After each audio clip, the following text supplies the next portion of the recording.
2018 afternoon session of the Portland City Council. Carla, please call the roll. Saltzman? Here. Udaly? Fritz? Here. Fish? Wheeler? Here. I'll begin by discussing conduct during City Council meetings. Welcome to the Portland City Council. The City Council represents all Portlanders and meets to do the city's business. The presiding officer preserves order and decorum during City Council meetings so everyone can feel welcome, comfortable, respected, and safe. To participate in council meetings, you may sign up in advance with the council clerk's office for communications to speak briefly about any subject. You may also sign up for public testimony on resolutions or the first readings of ordinances. Your testimony should address the matter being considered at the time. When testifying, please state your name for the record. Your address is not necessary. Please disclose if you are a lobbyist. If you are representing an organization, please identify it. The presiding officer determines the length of testimony, and we'll be discussing that in more detail for this land use matter later. When you have 30 seconds left, a yellow light goes on. When your time is done, a red light goes on. If you're in the audience and would like to show your support for something that is said, please feel free to do a thumbs up. If you want to express you do not support something, please feel free to do a thumbs down. Disruptive conduct, such as shouting or interrupting testimony or council deliberations, will not be allowed. If there are disruptions, a warning will be given that further disruption may result in the person being ejected for the remainder of the meeting. After being ejected, a person who fails to leave the meeting is subject to arrest for trespass. Thank you for helping keep your fellow Portlanders feel welcome, comfortable, respected, and safe. I would like to just start off by thanking our City Hall security team, Dorothy, and your entire team. I think you guys did a great job this morning under very trying circumstances, and I just want to say for the record, I think it is unconscionable that people would come to City Hall with the intention of, quote, shutting down City Hall, unquote, and then attack our security, including Dorothy. Whatever message you thought you were delivering today, it was completely lost in your senseless acts of violence against our city staff. With that, could you please read the first two items, Carla? Item 841, consider the proposal of Tim Sotuda, Southwest Hills LLC, and the recommendation from the hearings officer for removal of conditions of approval imposed by prior comprehensive plan map and zoning map amendment ordinances for property at 2855 Southwest Patton Road, LU 18112-666-CPZC, and 842, amend the comprehensive plan map and zoning map amendment to remove conditions of approval imposed by prior ordinances for property at 2855 Southwest Patton Road at the request of Tim Sotuda, Southwest Hills LLC, LU 18-112-666-CPZC. Thank you, Carla. First, the city attorney will make some announcements about today's hearing. Okay, we'll talk about some procedural aspects of the hearing. First of all, it's an evidentiary hearing, which means you may submit new evidence to the council in support of your arguments. I'm then going to talk about the order of testimony today. So first we begin with a staff report for approximately 10 minutes. After that, council hears from interested persons in the following order. The applicant will go first and will have 10 minutes to present their case. Following the applicant, we'll have people who support the applicant for 3 minutes each. After that, we will have the principal opponent. And in this case, because there's not a principal opponent, there will be 2 people who will be speaking for 5 minutes each during that time. Following that, the other people who oppose the application will speak for 3 minutes each. Finally, the applicant will have 5 minutes to rebut, and then there will be council discussion. At that point, council may close the hearing and deliberate. This is a non-emergency ordinance, so it will necessarily pass to a second reading. Today, the council may make amendments to the ordinance and findings and direct staff to return with amendments or amendments to the findings. And I'm just going to identify right now, due to some portions of the findings that were not included, we know at this point that we will have to have revised findings, and staff will speak to that in some more detail. There are several guidelines for those addressing City Council today. First, Any letters or documents you wish to become part of the record must be given to the council clerk after you testify. Originals or copies of slides, photographs, drawings, maps, videos, or other items you show to the council, including PowerPoint presentations, should also be given to the council clerk, so they're included in the record. Second, any testimony, arguments, or evidence you present must be directed to the applicable approval criteria for the land use review or other criteria in the city's comprehensive plan or zoning code you believe apply to the decision. BDS staff will identify the applicable approval criteria as part of their staff report. Third, you must raise an issue clearly enough to give the council and other parties an opportunity to respond to an issue. If you do not, you'll be precluded from appealing to the Land Use Board of Appeals based on that issue.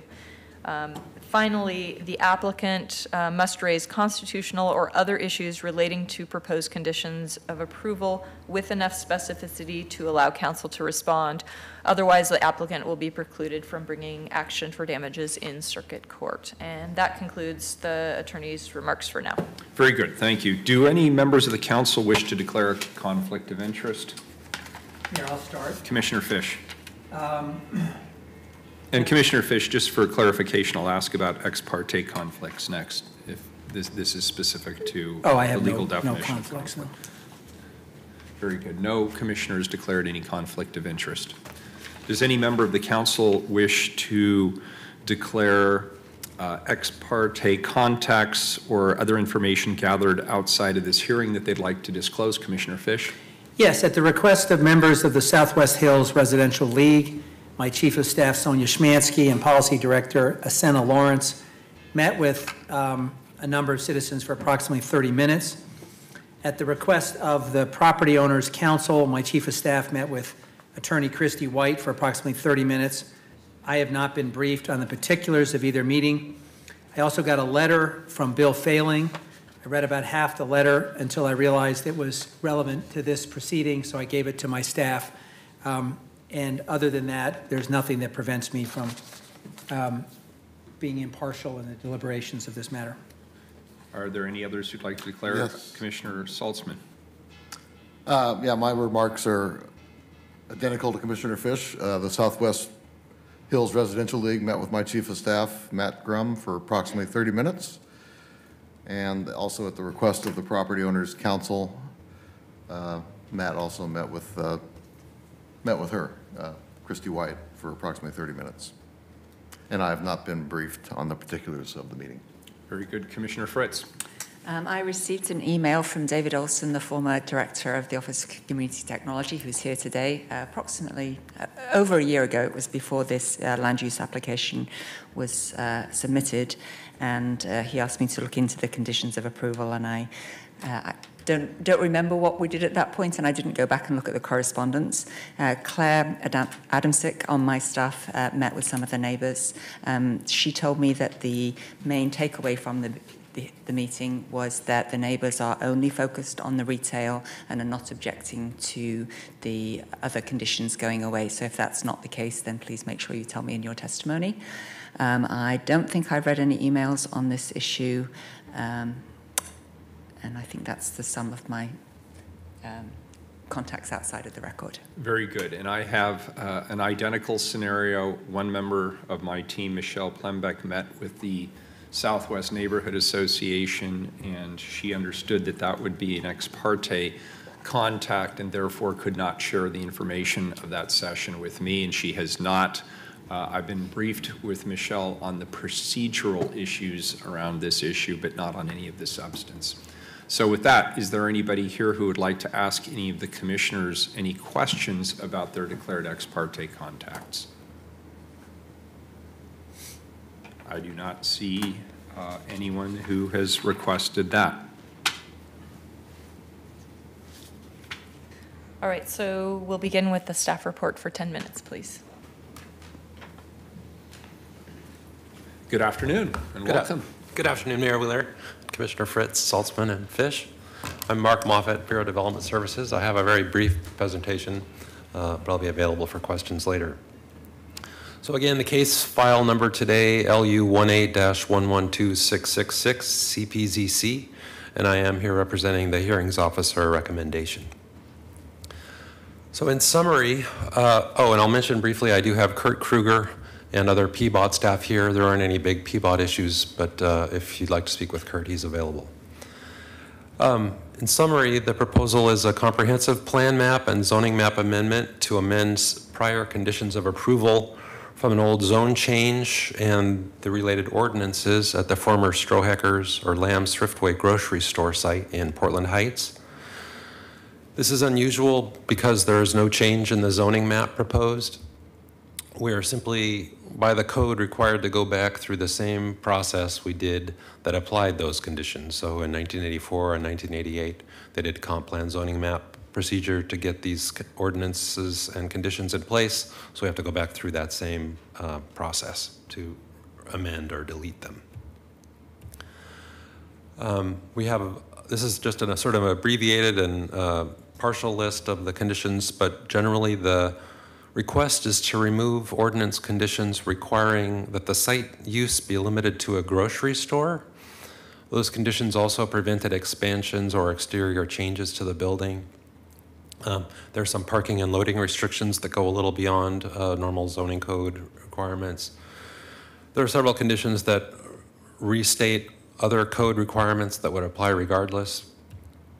And then there's some rooftop and equipment screening, other sort of detail conditions about setbacks, exterior signage, etc. We have the standard approval criteria in Chapter 810 for comprehensive plan map amendments. The primary evaluation in this review is an on-balance evaluation of all the city's comprehensive plan goals and policies. So you look at the entire universe of goals and policies, you look at the policies that are relevant, and you decide whether on balance the proposal is equally or more supportive of those goals and policies as a whole than the existing situation. Again, it's not like a yes-no list of criteria that we're dealing with usually. It's more of a discretionary, sweeping big picture look. In this situation, because our case crossed the timeline of May 24th, old and new code, we did get findings on both the old and new comp plan goals and policies, but it's really just the new comp plan goals and policies that are most directly relevant because we're here after May 24th. And then the zoning map amendment approval criteria, which are just basically the public services there in Chapter 855. The zoning map, we actually have two. We have the CN2 zone map that was in place on the day they applied. That has since changed to CM1. They're roughly approximate zones, sort of the low scale, neighborhood level commercial zone. There's a site plan that doesn't really, not really that relevant or pertinent to the case. It just shows sort of the aerial view with the building footprint and the parking on the west side and then the street.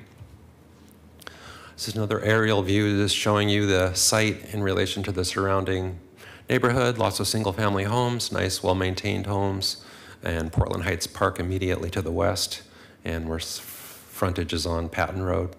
There is a bus, the Council Crest bus, which is not a frequent service bus, runs by the site. There's a stop right out front.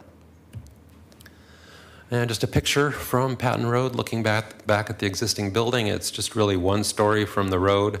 It does have a basement level on the interior of the site, which slopes downhill to the north. Just a shot of some nice houses across the street. This is the Patton Road side of the park. Portland Heights Park has kind of two levels. This upper level you're looking at now with the restrooms and a tennis court and a small play area. And then there's a lower field area with a stairway sort of descending from the parking lot area of the site down to the lower field on the west edge of the park.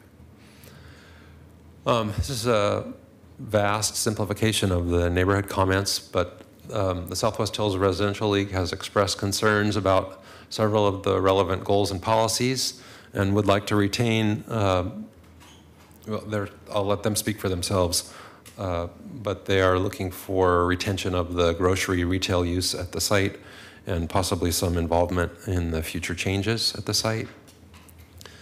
Most neighbors objected to the removal of the conditions. Most neighbors who wrote in talking about the need for local shopping opportunities, neighborhood character, the distance and difficulty of getting to other grocery stores, the surrounding residential and park context, public involvement in the application and process for new development at the site, lack of public transportation to the site, and questioning the applicant's claim that the grocery operator is not viable at the property. We did have one neighbor write in support of the proposal, suggesting that it should just be redeveloped per the new zoning. But in general, the arguments were that the neighborhood retail use was critical to the livability of the site and the neighborhood, and residential-only uses would be problematic in a redevelopment scenario. And there are a lot of just concerns stated in many different ways about the neighborhood character and traditions. My job here again is to represent the hearings officer analysis. Just a quick summary of that. The hearings officer found that based on the evidence, a grocery store was no longer viable as exclusive use on the site, noting that even free rent did not entice tenants. I think the free rent was offered to Trader Joe's. Hearings officer found that conditions of approval are overly restrictive and inhibit the use of the site for housing or other economic developments, contrary to many city goals and policies, and that on balance, the proposal to eliminate those conditions would support the city's economic, livability, and housing goals and policies. Hearings officer found that there was no evidence in the record that the current rezone, or some arguments made that when they changed it to CM1, that was intentionally meant to include the old conditions. There's no evidence in the record that the Planning Bureau was aware of these conditions when they changed the zone or kept it because of those conditions. And we have a condition of approval for trip cap. I won't go into the detail. There doesn't seem to be any controversy about that. And there's no issues with the statewide planning goals or housing loss mitigation. For the zoning map amendment, most of the public services were available. We do have conditions of approval regarding a sewer easement on the site and a trip cap for future development. This is just the hearings officer analysis. I'm not going to spend a lot of time on that. It's just a straight cut from the staff report. I will mention, and unfortunately I just discovered this morning, reading through the 100-page hearings officer recommendation, is that, and I'll consider it a scrivener's error, he left off A2 through 4 of the zoning map, excuse me, of the comp plan criteria, which is the findings about the statewide planning goals. There's like 6 pages there. That was never up for concern. And A3 and A4, which are about no net loss of housing, doesn't apply, and legislative projects doesn't apply. But he significantly left off the zoning map amendment criteria, which is where we have all the findings triggering the sewer and trip cap stuff. So we do have to do findings at the very least to plunk those missing findings that were in a revised staff report and publicly available into council's findings. That was more time than I hoped to take, but I don't have anything else. Commissioner Fritz. I have one more ex parte contact to report, and that is that I have visited Portland Heights Park multiple times, both for the Southwest Hills Residential League summer ice cream social, although I didn't get to go this year, and so therefore have partaken in the delights of the ice cream that was available. Very nice. And I'm still the Parks Commissioner, so many of my questions will be talking about the impact on the parks. I do have one question for you, though. Did the old CN2 zone require commercial? No. You could have done all residential. Thank you. Yep. Anything else? Not yet. Thank you.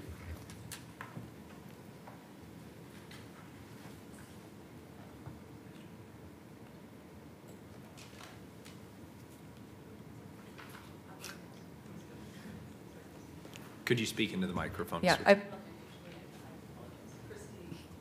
White is speaking for the applicant for 10 minutes, please. Very good, thank you. I'm letting you do the.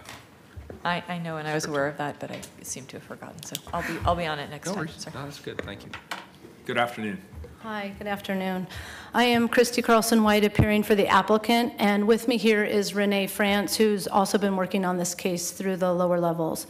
The purpose of this request, as you were told, is to remove a set of conditions from 1984, which are 34 years old, that among other things require a single user or grocery store on this site. No other use is permitted on the site. If we can't find a viable grocery store, we're left with no economically viable use of the site. And that is exactly what has come to pass. Strohhuckers went out of business in 2016, and the site has remained vacant ever since. This 2-year vacancy occurred and persists even though my client is a grocery store developer who bought the site to continue a grocery store use. This despite 3 brokers being engaged over the better part of 2 years to lease or sell the site to a grocery store, also to no avail. But before we turn to the substance of the presentation, I'd like to establish what I think is some important procedural history and other elements of the case. First, my client and his team have met with the community on multiple occasions to explain the dilemma that is created by this condition. And we want to be sure it is understood that we get it. We get the neighbor's disappointment that the grocery store is no longer viable. It's disappointing to my client as well. We understand the deep appreciation for the convenience of such a use in that location and the gathering area it became for the neighborhood. I'm sorry, am I too loud? I just saw the 6 to 8 It's inches fine, thing. but yeah, Okay. about this distance. Okay. If a grocery store was viable, my client would have made it happen. But we cannot dismiss the fact that times have changed in the grocery business, and such a restricted use on this site leaves us with no use at all. My client will continue to commit to best efforts in the development or marketing of this site to find some neighborhood-serving retail use to incorporate in any redevelopment. We cannot be sure of what the future will hold, but we can be sure that we will use all commercially reasonable efforts that are invited by the new CM1 zone to attract a retail, neighborhood-serving retail, hopefully food-oriented retail to the site. Second, the single user condition was actually requested by the then owner of the property, not the neighborhood, as a way of converting his non-conforming illegal use to a legal use under the zoning code. In fact, the owner wanted to expand his store on the site, but was prohibited from doing so because it wasn't a legal use at the time, and expansions of that non-conforming use were also not allowed. That seems a little ironic now, I understand. But the conditions were placed on the site as a measure designed to limit or restrict commercial uses instead of a permissive set of conditions inviting the commercial use. Second, like any other condition of a land use review, the code under 33730-1408 permits changes to the conditions, whether adopted by ordinance or not, particularly here where the conditions are over 3 decades old and span multiple zone changes. The code requires, as Mark said, that you use the current procedure for the same procedure that originally imposed the condition, and that's why we're here in front of you with a comp plan and zoning map amendment, even though we're not amending the comp plan or zoning map. Now turning to the staff report and recommendation of approval to the hearings officer and the hearings officer's decision. Of course, in cases like this, the planning staff and hearings officer, and ultimately this council, must tether their decision to the relevant approval criteria. Most relevant here is that the requested designation for the site has been balanced against all the relevant comprehensive plan policies, and on balance has been found to equally or more supportive of those policies than the old designation, which is the old condition here. So the legal question is whether allowing all the uses that would be permitted under the CM1 zone, which includes retail and includes a grocery store and includes residential, is equally or more supportive of the comp plan as a whole than restricting the use under that very same comprehensive plan that is the guiding policy document for the CM1 zone. It is hard to decide how we would conclude that allowing all of the possible uses under CM1 zone that's implemented by the comprehensive plan isn't equally or more supportive than undermining those same policies to restrict it to just one particular user. It's also important to recognize that we, again, are not changing the comp plan or zone in this case. We are only removing a restrictive condition of approval and a set of conditions around that. The Bureau of Development Services planning staff and the hearings officer conducted a thorough evaluation under that applicable approval criteria, read all of the policies, balanced all those policies, and found that the majority, if not almost all of them, maybe absent one, were equally or more supportive of removing the condition. I think it's important here just to remind everyone that under any CM1 zone scenario, this proposal is highly consistent with the neighborhood character and all of the policies. CM1 is by its name a low-density, mixed-use zone. The maximum FAR is 1.5 to 1, and the base height is 35 feet. The height for the balance of the neighborhood is 30 feet, so we're talking about a difference of 5 feet. Further, the CM1 zone would allow the myriad of uses that we've heard people are interested in this property. One, a neighborhood-compatible use in a residential neighborhood.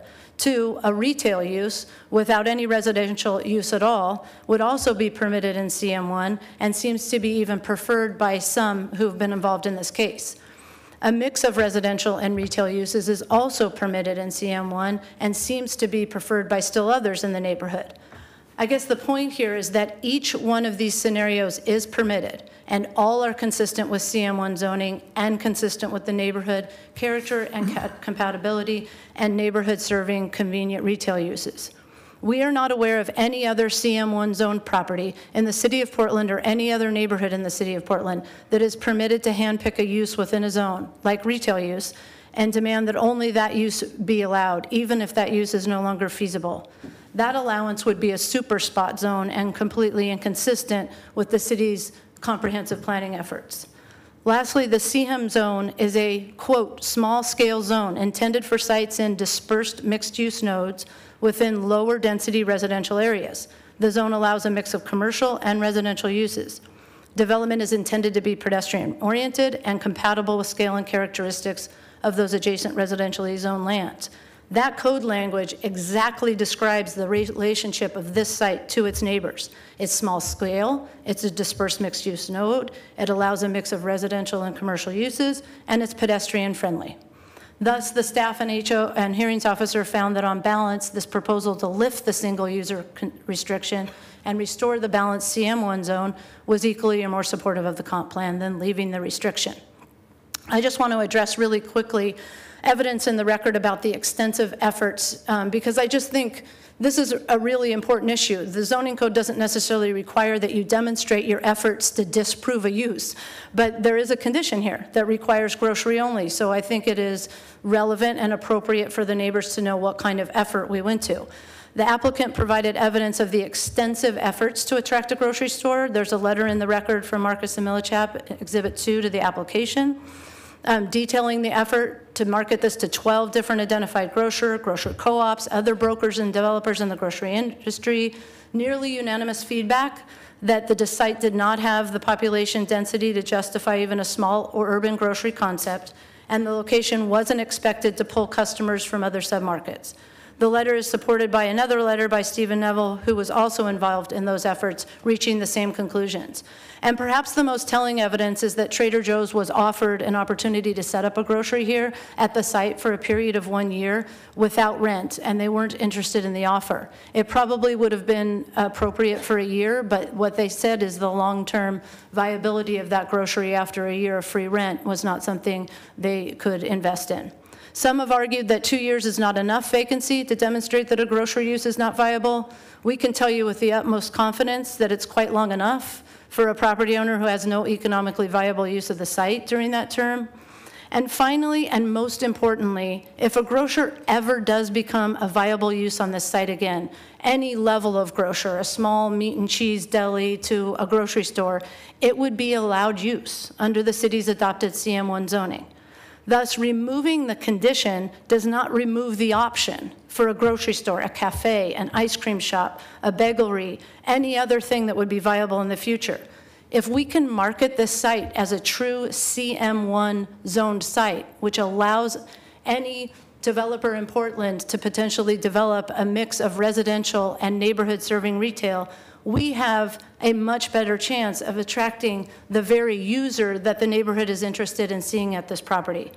If the argument is that my client should not have purchased the site with the condition, or he doesn't deserve to have the condition lifted, that kind of seems well off the point. The fact is, after 34 years, the single user condition completely removes any viable use of the site for anyone, my client or anybody else.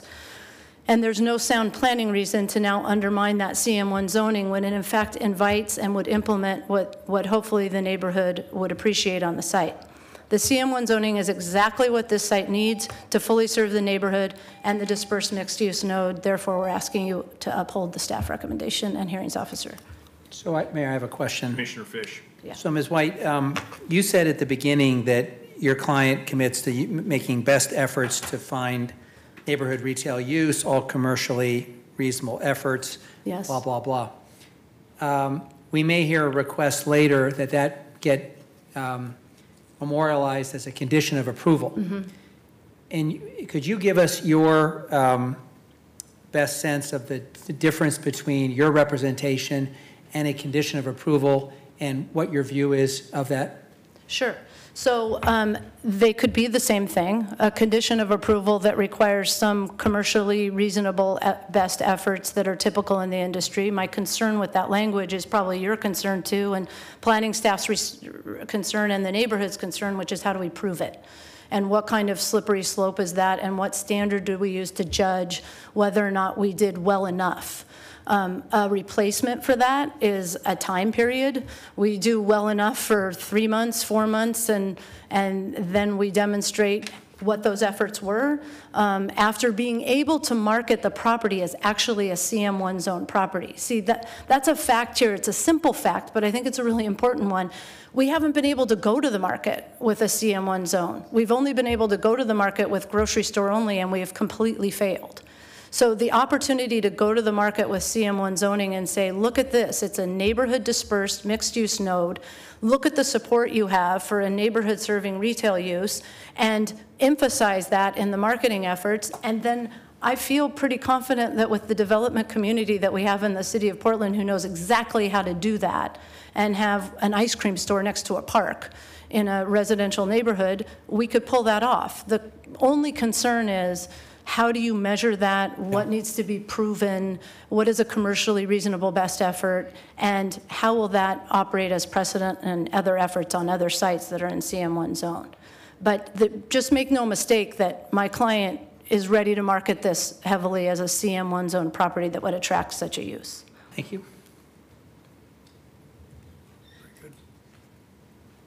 If there are no other questions, we move to supporters of the applicant, who each have 3 minutes. So name for the record, we do. Sorry, hold on. No, keep going. No. Name for the record, we do not need your address. The microphones slide around at about this much distance is the right amount of distance. If you hear your voice popping, that means you're probably a little too close. It's a pretty sensitive microphone.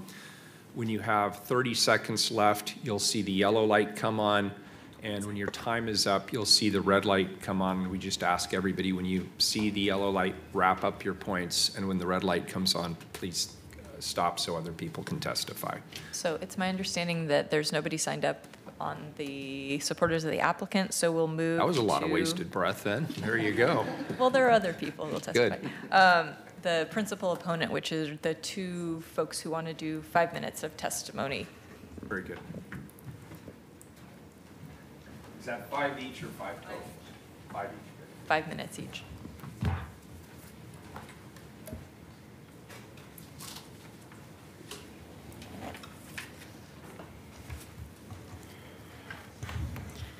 Thank you.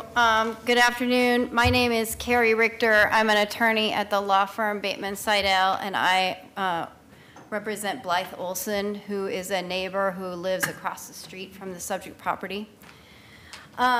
First, I submitted a letter, and I participated before the hearings officer, so I've got a number of letters in the record. First, I want to point out that the City Commission is not under any obligation to revisit this issue at the applicant's request. As the staff explained, these conditions were attached to the property in 1984. The City Council revisited all of its zoning as part of its comprehensive plan, and in fact rezoned this property from CM2 to CN1. That suggests that, and as part of that, reaffirmed the conditions. Added to the comprehensive plan policies that talk about local access to food and how important that was. That was part of the Portland plan. Part of the equity in the Portland plan was local access to food. And no party during that proceeding objected. No party came in and said, when this applicant owned the property and said, wait a second, I've got these owner's conditions that I need to have removed. That never happened in 2016. And now they're here asking for special treatment, asking for conditions to be removed, when just 2 years ago we went through this and made a determination that not only were the conditions appropriate, we were going to reaffirm those conditions with special plan policies that supported that. The mistake that the hearings officer made in his decision is that he assumed that all of the plan policies would actually be met. The replacement project would include everything. It would include housing that would be affordable. It would include local access to food. It would include jobs. It would include office. It would improve pedestrian improvements. It would have sustainability values. Of course, the CM1 zoning is compatible with the comprehensive plan because that's the zone you all picked. And of course, whatever that development is, it cannot meet all those plan policies. It won't it can't. The reality is, whatever is developed, it won't do all those things. The property could be redeveloped to be one single family structure. One. It would not encourage housing, it would not encourage jobs, it would not encourage local access to food, it would not do any of those things. So when you keep saying, oh, well, it opens up the door, it does open up the door for the unknown, and it's the unknown that is so scary to everybody in this room. Aside from the 3 plan policies that were found not to be met, the hearings officer failed to consider and give proper weight to specific plan policies, both in the Southwest Neighborhood Plan. The Southwest Neighborhood Plan is specific to the Southwest neighborhood, which means those policies deserve extra special attention. And one of those plan policies is to preserve a sense of space. You are going to hear testimony that that site, as a commercial node, preserves a neighborhood character defining element, which is the commercial component, and a grocery store where everybody can get together and everybody can know what's going on with their neighbor, which is as important now as it's ever been. There are also specific plan policies encouraging local access to healthy food, which is Goal 4C. There are policies about hazard resilience that this grocery store will serve, and there talks about focused growth. The City Council has an opportunity here to, should we open these conditions up? Are many of them unnecessary? Absolutely. I don't think anybody in this room is going to say that where the garbage enclosure matters at all in comparison to how important the use is to this community. It's true that a number of the other plan policies you may hear testimony about are specific to centers and corridors, and this site has not been so designated. I'd like for you to consider the fact that even though this isn't a designated site or corridor, it acts like one. It acts like one for this neighborhood that does not have any other commercial zone property nearby. This is largely a policy call for the council. Are you willing to cede the only zoned and planned opportunity for providing a much-needed grocery and services to the property in exchange for a proposal that could be one single house? It is not true that conditional zone changes are an anomaly in land use. The trip cap that's proposed is going to be a condition. We often preserve land for purposes that may not be economically viable right now. We do it for industrial land. We do it for farmland particularly. So it's not true that we can't impose new conditions, and I urge you to either retain them or think carefully about the replacements and preserve grocery on this site. Thank you. Good afternoon. Thank you for your time. My name is Shannon Hiller-Webb, and I am a neighbor in Southwest Portland. I have been part of the grocery industry for the last 8 years. I started as a project manager for New Seasons Market and left in 2002 to be the co-founder of Green Zebra Grocery, a small format local grocer. I currently consult with small format grocers, and I do product development and strategic planning. I have reviewed the hearings officer recommendations and the influence of the Marcus and Millichap letter that weighed in his considerations, and thought I would provide some context. The grocery model is rapidly changing. Amazon's acquisition of Whole Foods in 2017 arrested the industry, and many grocers slowed and halted their growth plans to reassess the impact of the acquisition on the market. New Seasons and Green Zebra both slowed their plans. The timing of the Marcus and Millichap approach to these grocers is not lost on me. They were retained in February 2017 as the news was spreading about the Amazon Whole Foods deal and the official announcement in June 2017. Risk assessment for the industry was at an all-time high given the timing of their approach to the Strohacker space. I would like to specifically discuss the grocers' approach from their letter. It appears that they may have targeted sheer numbers of grocers rather than good fit. 8 of the 14 stores have operating facilities within 3 miles of the subject property, That would need a cannibalization study related to the impact on their other stores and could limit the likelihood of the space being viable for them. In addition, several of the companies would not have been an ideal demographic trade area fit to begin with. I provided a list of those grocers in my testimony you should have before you. The brokers hired may have only considered a traditional grocery marketing approach regardless of grocer audience because of the ordinance restriction. Using a traditional grocery marketing when presenting to small format, single unit, and co-ops would prevent them from considering the site viable.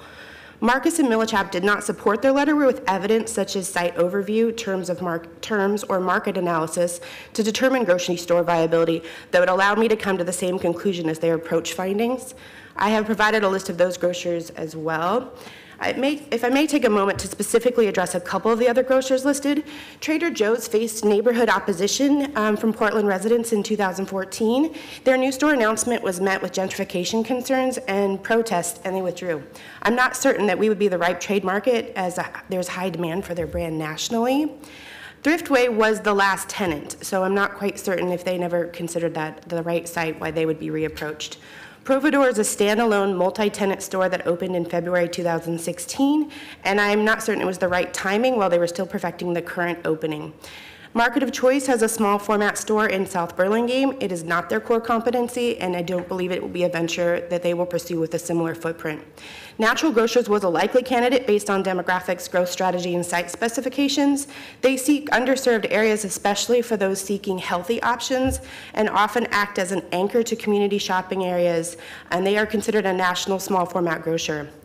The applicant is asking the city to accept that a traditional grocery is no longer tenable and the restrictions protecting for that use must be removed. While we can accept that the grocery format is changing, it does not make the case that the grocery ordinance should be removed, but rather updated to retain the resource for the neighborhood. They are not mutually exclusive. The neighborhood has proven support for a grocer at this location for over a century, and it is entirely short-sighted to conjecture a grocery is not needed. The conclusion that the Strohecker site could not support a grocery store is not supported by critical, independent analysis and merely shows an inquiry was made. I agree that all of the conditions listed could prevent a new model grocer from going into the building, but at an updated mixed-use retail grocery provision, the viability increases. The applicant's attorney claims in a letter dated June 2018 that the current owner and operator has grocery sites, which begs the question why more industry-supporting documentation of a good faith effort was not provided, given industry landlord expertise, such things as demographic data, trade area specifications, forecasts, demographic studies for 1 mile and 2 mile rings, and daily trips. The companies I work with determine that education level, population density, and average household income are the 3 main demographic indicators. College education levels above 60% and household income above $45,000 determine best fit. With a revised mixed-use grocery favorable conditions, I believe in the current grocery market landscape, a small format grocer is a viable candidate and also could really help solidify the space as a commercial node. There are a couple of conditions that small format grocers require that is not available on all commercial land that this specific space does satisfy. Parking of 10 to 20 spaces, ingress, egress, preferably signalized with high visibility and good daily traffic counts. So in conclusion, this small format grocer is oftentimes a fresh shop that includes produce, meats, and prepared foods, which would help support other retail businesses adjacent to it. Thank you. I have a question there. Commissioner Fish. Ms. Richter, it seems to me we can have a back and forth about what the market is or isn't going to do, but it's also, we'd be putting the hearing officer in an impossible position to be as smart or smarter than the market. The market is going to do what the market thinks is in its best interest. We've seen that in the kind of housing that we've gotten in the last 4 or 5 years. It's almost been exclusively at the luxury end. The market has spoken very clearly about that. What I'm concerned about here is imposing a condition that an applicant can't meet, and therefore having an empty building for an indefinite period of time, which I don't think either side views as a win. What did you think of Ms. White's concept of putting a time limit on seeing whether, with the CM1 zoning, there's any additional interest. And I mean, I'm a big fan of the Green Zebra model. I mean, there's one up around Portland State that we go to regularly. I get that there's different models and niches, but at some point, the market is either going to say yes or no. And so what do you think of the idea that she floated that we allow the change, but we put some kind of time limit on testing the waters, if you will? My concern with that is that what happens if it doesn't, I mean, how is the neighborhood going to have a voice in that discussion, in that how the site is marketed and in what ways and to what effect? I mean, there's not, I think the market has spoken when they've shown us that you can build 19 houses on this site and make $800,000 a house and make a lot more money than you can putting a grocery store. That's why they're doing this. So my concern would be the best efforts. My concern would be what would be the fallback to if it doesn't work. My concern would be that there hasn't been any proposal. One of the things that I would suggest, rather than this time limit that Ms. White is proposing, would be, let's have a proposal. Why can't they bring a concept for a proposal? They can market a property as a CM zone site and go in with a partner and concept plan this and come in with a proposal. There's no reason why we have to remove the conditions first. Why does the neighborhood have to give up everything first? That doesn't, particularly when it's this important.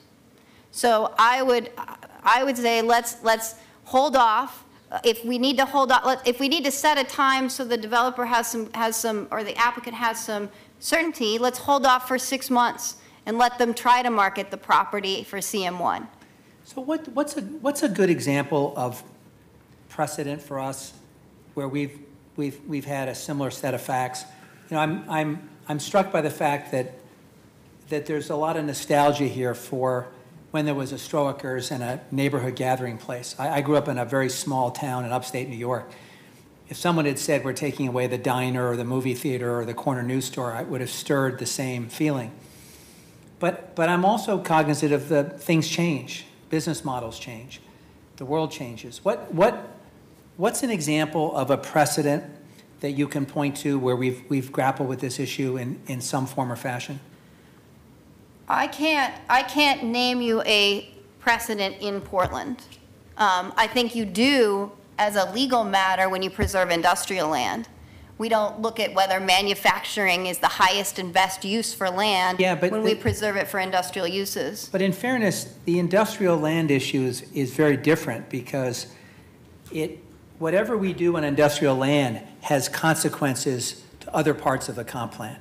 If we don't have a requirement right now that says we have to have so many acres of grocery store capacity.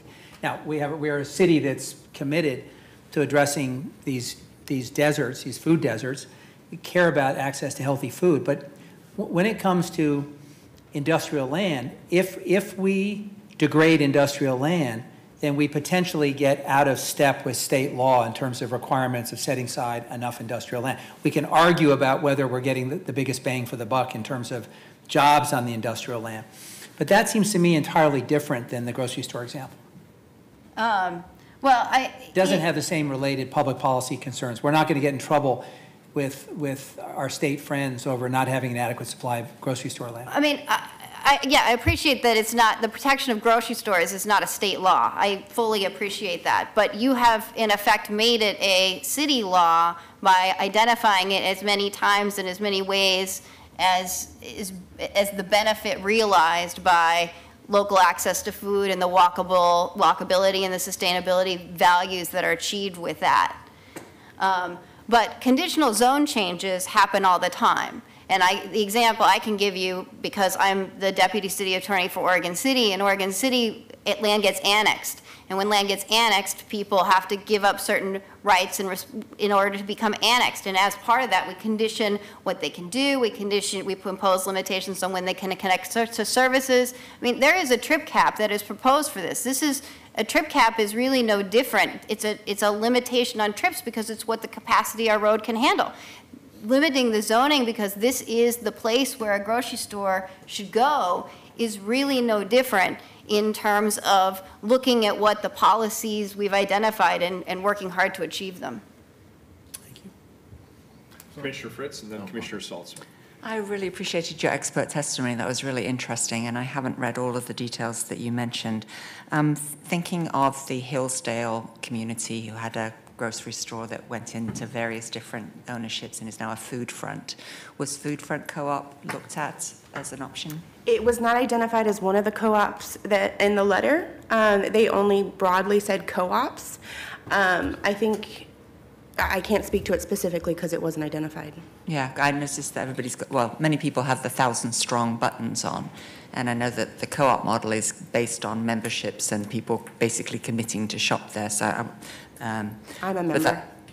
So that's something that wasn't necessarily considered in the analysis that was done, is that what I'm hearing? On the applicant's behalf? Yes. No, well, they did mention co-ops were approached, but they didn't list out the co-ops that they did approach. So it's unknown to me. Okay, thank you. And then, Ms. Richter, I was surprised to find out that our CM1 zone does not require commercial. In fact, none of our commercial zones require commercial, which is something that I will be thinking about and talking with the planning staff about.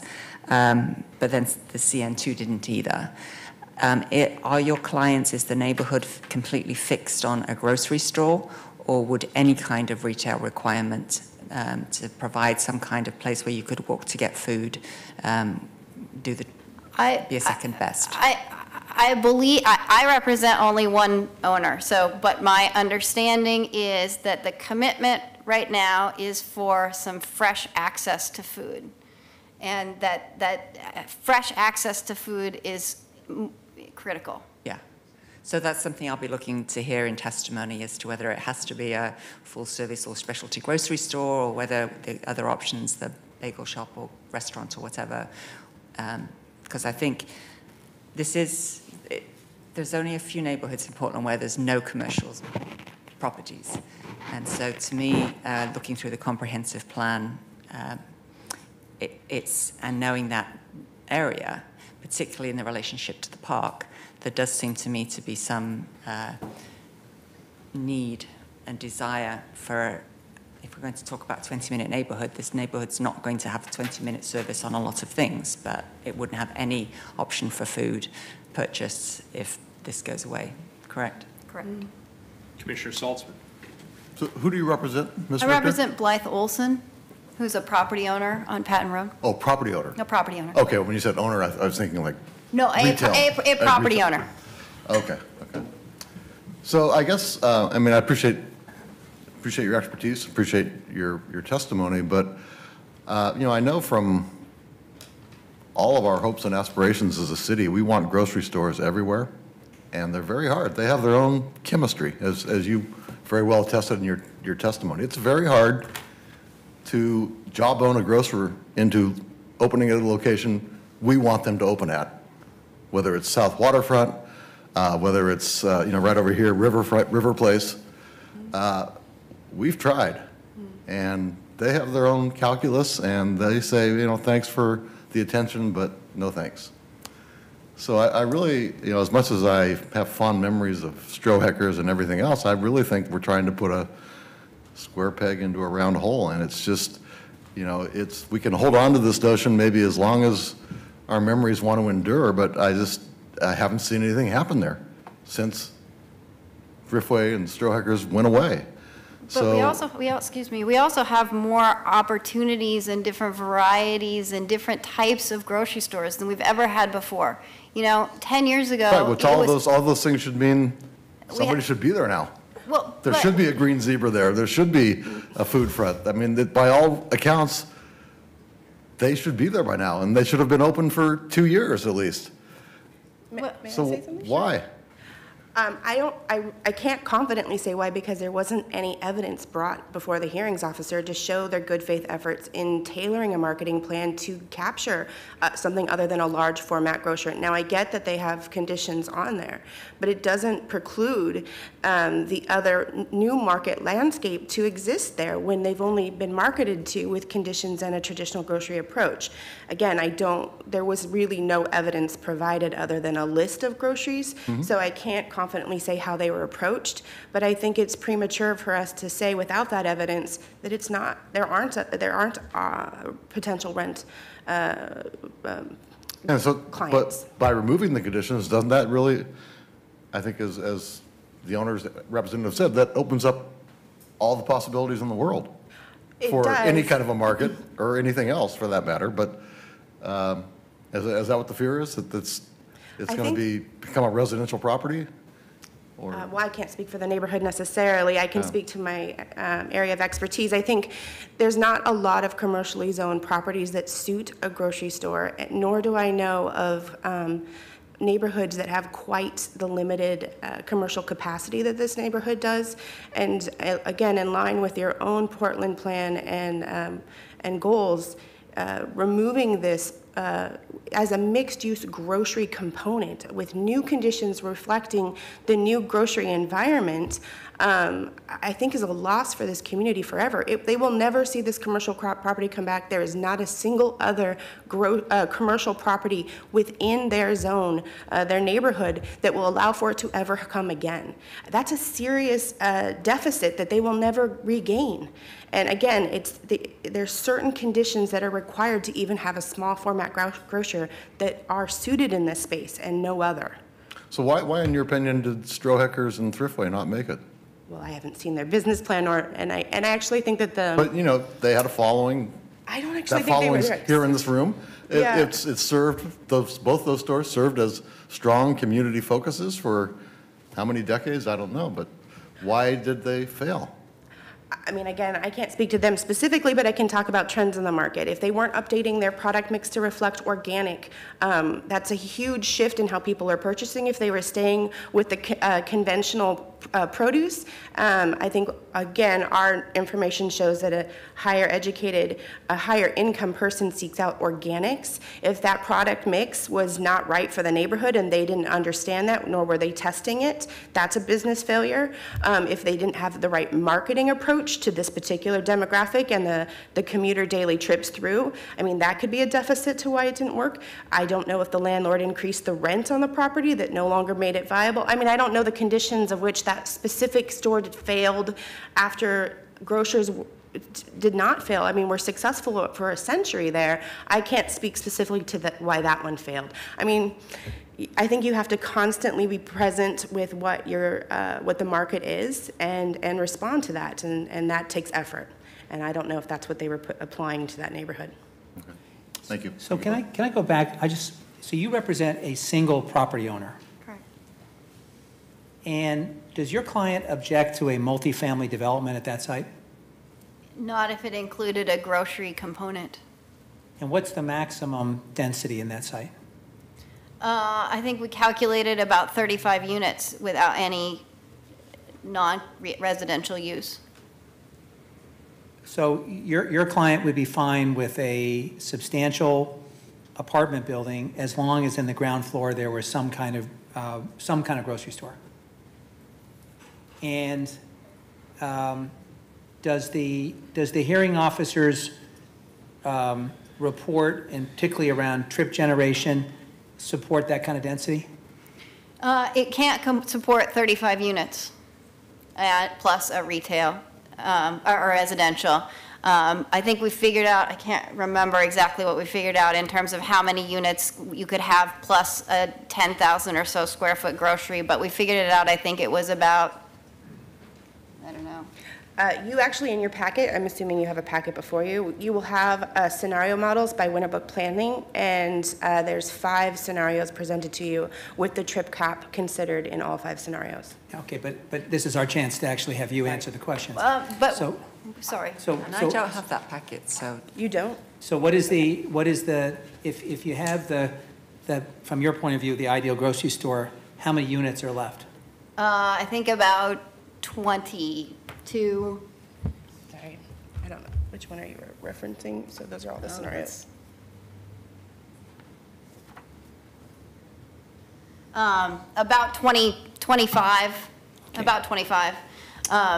What are the formal boundaries of this neighborhood? So does the neighborhood extend east to Ainsworth? You'd have to ask a neighborhood representative that. I don't know the answer. Okay, because there's a restaurant, if you go east, you hit a restaurant across from Ainsworth and an antique store and some other things. If you go west, you hit an intersection with a gas station, a convenience store and other things. So I'm just curious. No, Pardon me? just a gas station. Just a gas station, I'm sorry. So is that all within the, I can speak to that. okay? The gas station is zoned R10. The Vista Springs Cafe is commercially zoned, but again, that space with a CM1 zoning cannot suit a grocery store based on parking, ingress, egress considerations for a grocery store, or a small format grocer, or even a deli grocery combo, multi-tenant grocery combo. Okay. And is the neighborhood represented by someone else in this, or are you the? I do not represent the neighborhood. The neighborhood is here to testify. Okay, thank you. Great, thank you. Thank you. Really interesting. Thank you. Thank you. So next we have other opponents who will each have 3 minutes, and Carla has a list. Carla, how many do we have signed up? We have 22. Okay. Colleagues, does anybody else have the packet that was referred to? No. I show the first three as John Newman, Aisha Lorenz, and Bill Failing.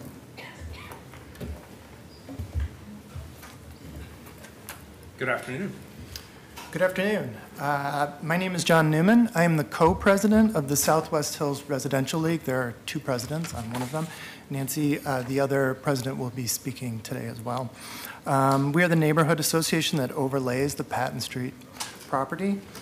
To say that 2855 Southwest Patton Road has been a critical commercial, historical, and community hub to the Southwest Hills would be an understatement.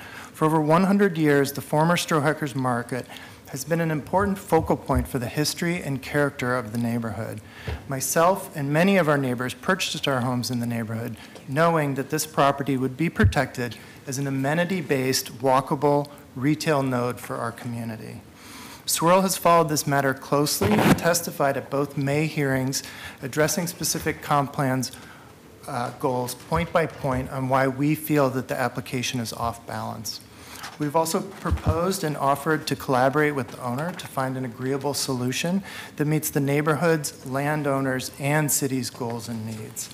In the past month, Swirl has worked hard researching and talking with residents to try to find a middle ground solution we believe will best represent both the neighborhood and the landowner's need for a viable property.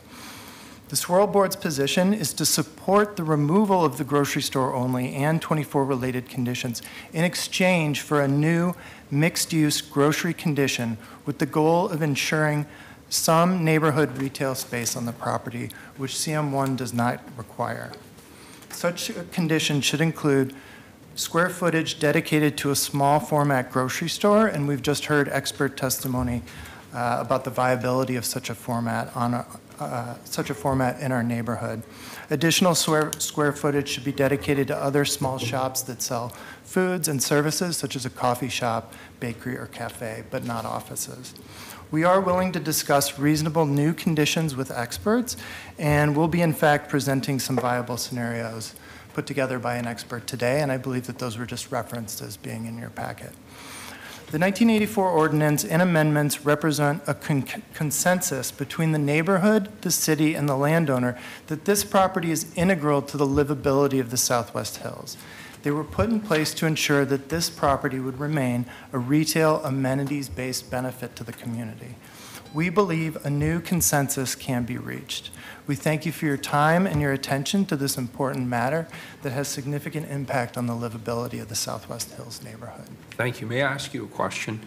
You've put a fairly specific proposal on the table. If you have an opportunity to share this proposal or discuss this proposal in any way with the applicant? I do not believe that we have had the opportunity to share a specific proposal with the applicant. Okay. Do you know if the applicant has seen this proposal? I do not believe they have. Okay, thank you. So Appreciate your testimony. Can I add one more? Yes, sir. So we've been working, we're all volunteers and we all work in the neighborhood, and we've been working diligently over the past few months. And so a lot of this has come together, and we've come to consensus just in the past few days. So this proposal was I know hours how and that hours works. of long work. Yeah, thanks. Thank you. And do you have it in writing? Is that in our packet somewhere? Yeah, that's right. It's right at the top. The top one, thank you. Scott. Great, thank you. Good afternoon. Good afternoon, Mayor and Commissioners. Aisha Lorenz Al-Said, I'm Secretary for Swirl. I have a personal interest in this retail location. In 1909, my grandparents, Anne and Max Lorenz, German immigrants, camped in the woods below Stroheckers and slept in a tent until the log house near Periander was built. My father was born at their house on Upper Drive. What a convenient place to camp, live, raise a family, and shop for your food staples right in the neighborhood. Walking the area was as necessary as it was a pleasure. I'm the third generation of the Lorenz family to live in this neighborhood within walking distance. And now my granddaughter is the fifth, and we are anxious to make use of the neighborhood amenities. In 1984, the city agreed to change the Strohecker store zoning from R5, single-family residential, to CN2, commercial, allowing a significant expansion of the Strohecker's family grocery with neighborhood support. City Council agreed to impose conditions of approval limiting the site for use as a grocery and not allowing further expansions that would increase the building footprint. I believe my father, son of a contractor, was very involved with that.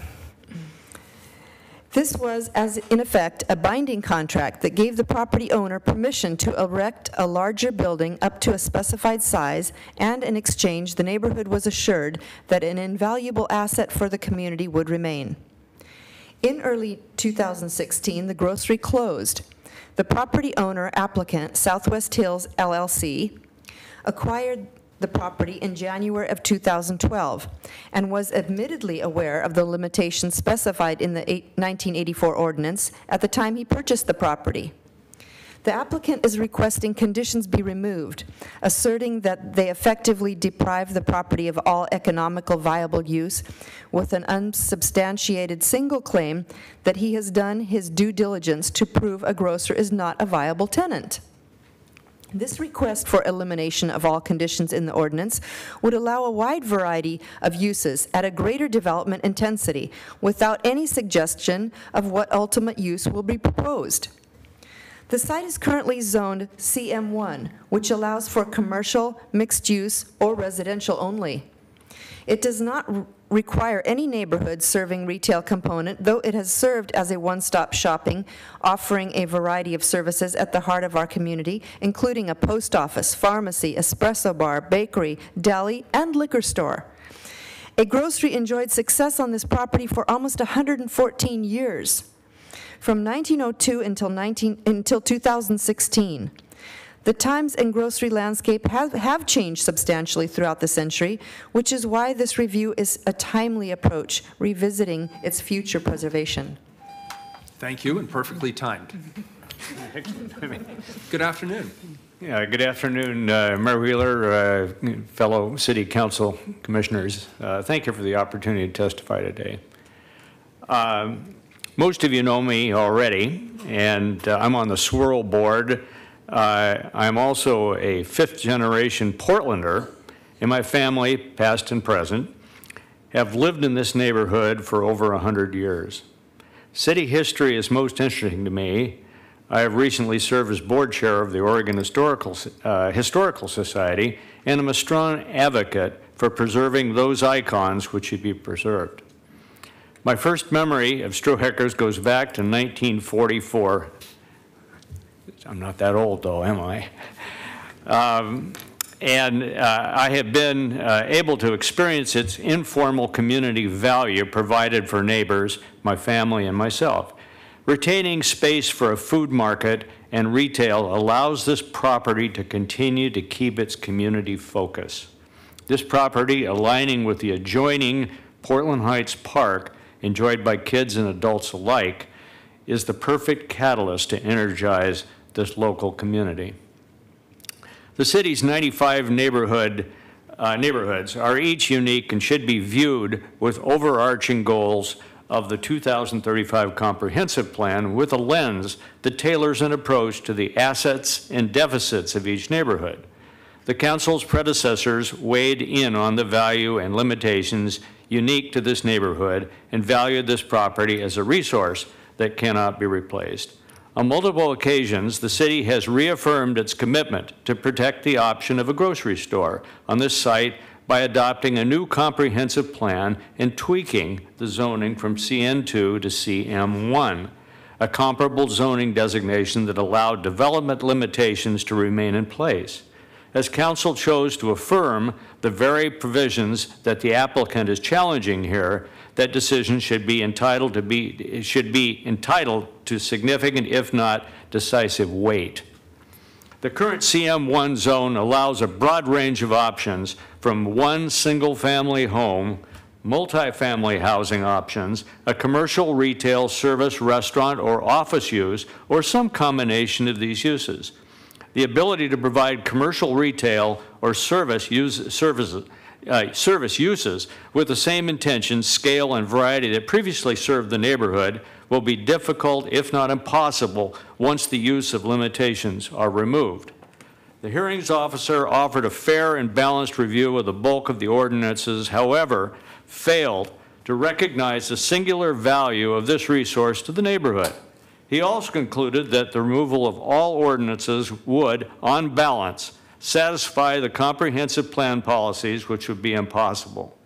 Our desire is to protect the designation that has proven suitable for grocery stores in the past and update the conditions reflective of the changing grocery landscape so that it may serve as an asset to the neighborhood in the future.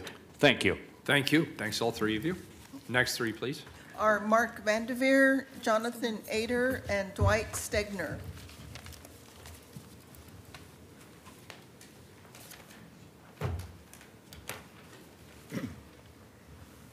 Good afternoon. Good afternoon, Mayor Wheeler and City Commissioners.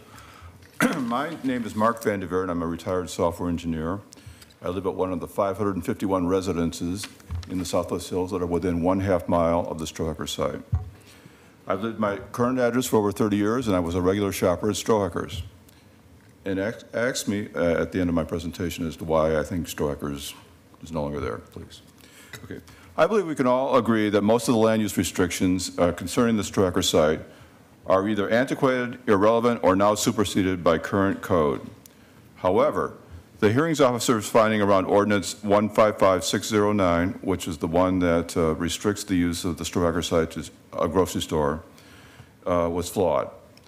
It's the neighbor's assertion that the value of the commercial site as a scarce resource to the neighborhood was not weighed properly against the criteria set out in the 2035 Comprehensive Plan. And specifically, the 2035 Comp Plan requires, in Policy 4.86, neighborhood food access.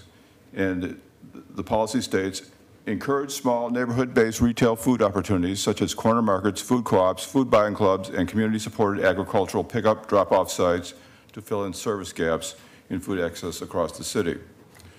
That's the perfect description of what the Strohacker site is all about. It's a fill-in sort of site. It's not a center, but it's vitally necessary for the neighborhood in terms of food access. The applicant's proposal to eliminate any requirement for a grocery store at the Strohacker site is in conflict with this policy, and the hearings officer was incorrect in concluding that the applicant's proposal is supportive of this policy, because the proposal doesn't promise any food access, and as a matter of fact, it promises nothing. So we have a condition where we're actually trying to remove all restrictions on the property, but not offering anything in return. The hearings officer did find that, and I'm going to quote here, Given the unique nature of the site, the City Council could impose conditions requiring some form of commercial development on the site, either exclusively commercial or as part of a mixed-use development. In addition, the Council could require some form of food-related use, a small market or restaurant, as part of any commercial development, unquote. The neighborhood implores the Council, you folks, to exercise its discretion in this matter and require access to fresh fruit at the Stohacker site. Now, I also want to point out that I put in a 6-page analysis of the hearings officer's decision contesting 17 points in that particular document, and I encourage you to read it, because I did mail it to the council clerk here, so you should have it in your packet. All right? So why do you feel Strohackers didn't make it there? Well, I think Strohackers became a high-priced thriftway, and they did not adjust with the times. At the end, they had very poor produce, very poor meats, very poor selection of grocery items, and they simply were not trying very hard. Okay. Thank you. Good afternoon, sir. Thank you. I'm Jonathan Ader. I've lived about half a mile from Strohackers for 20 years and in the neighborhood for much longer than that. Practiced law for 50 years and am now retired as the senior partner at Ader Wynn. I'm here to really affirm what several people have said, and I have submitted some prepared testimony in the packet. The gist of it is that the evidence submitted by the applicant is that they can't find an exclusive grocery tenant. That evidence doesn't support the fact that a multi-use retail is not viable on the site. In particular, I'm paraphrasing a bit because of what we've already heard. I hear the neighborhood saying we're open to some kind of multi-use retail requirement.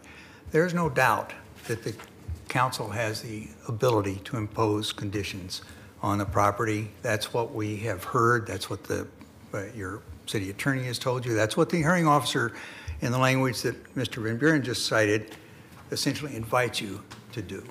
And I think if we look at the balancing which the hearing officer did, he went from a finding that it was weighted too heavily for an exclusive grocery to a finding that you don't have to have any retail at all. That's not really a balance. That's a complete tipping of the scales.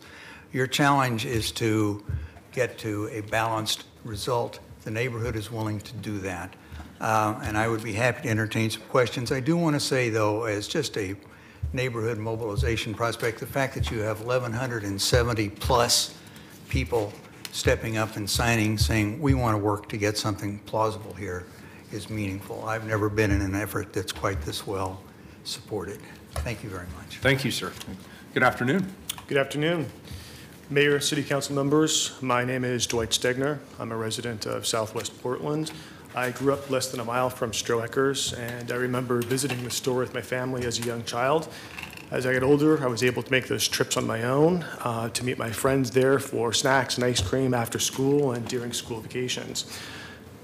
A grocery store and the ancillary services on that site made a critical contribution to the character and livability of the neighborhood. It acted as a community gathering place at a scale sized to fit the surrounding residential neighborhood. In responding to Comprehensive Plan Policy 5.6, requiring that the city promote and enhance the social character and identity of Portland's designated commercial areas, the applicant doesn't give significance to the 114 years that a grocery store contributed to the neighborhood. Instead, it focused on the last 2+ years of the building vacancy. A grocery store contributed to the character of this neighborhood as evidenced by the support of the neighbors and those who supported the grocery store, regardless of whether that property sat vacant for a period of time before a new store user was identified. It doesn't change the fact that this treasure could be lost forever.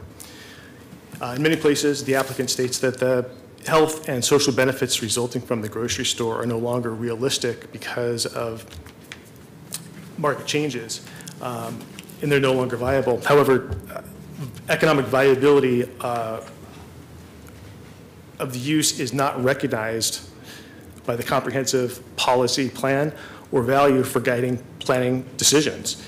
Land use planning, we hope, would be about making decisions that further the health, the safety, and the welfare of our communities. The nearest neighborhood commercial services are 1.7 miles away at Burnside and West 23rd. It's 500 vertical feet down the hill. And the 2035 comprehensive plans includes a number of topics favoring grocery, local access to food, neighborhood community identity, social services, and economic benefit. Thank you. Thank you. Thanks, all three of you. Next three, please, Carla.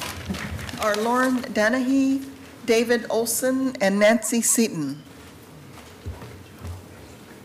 Good afternoon. Good You want to go ahead and afternoon. start?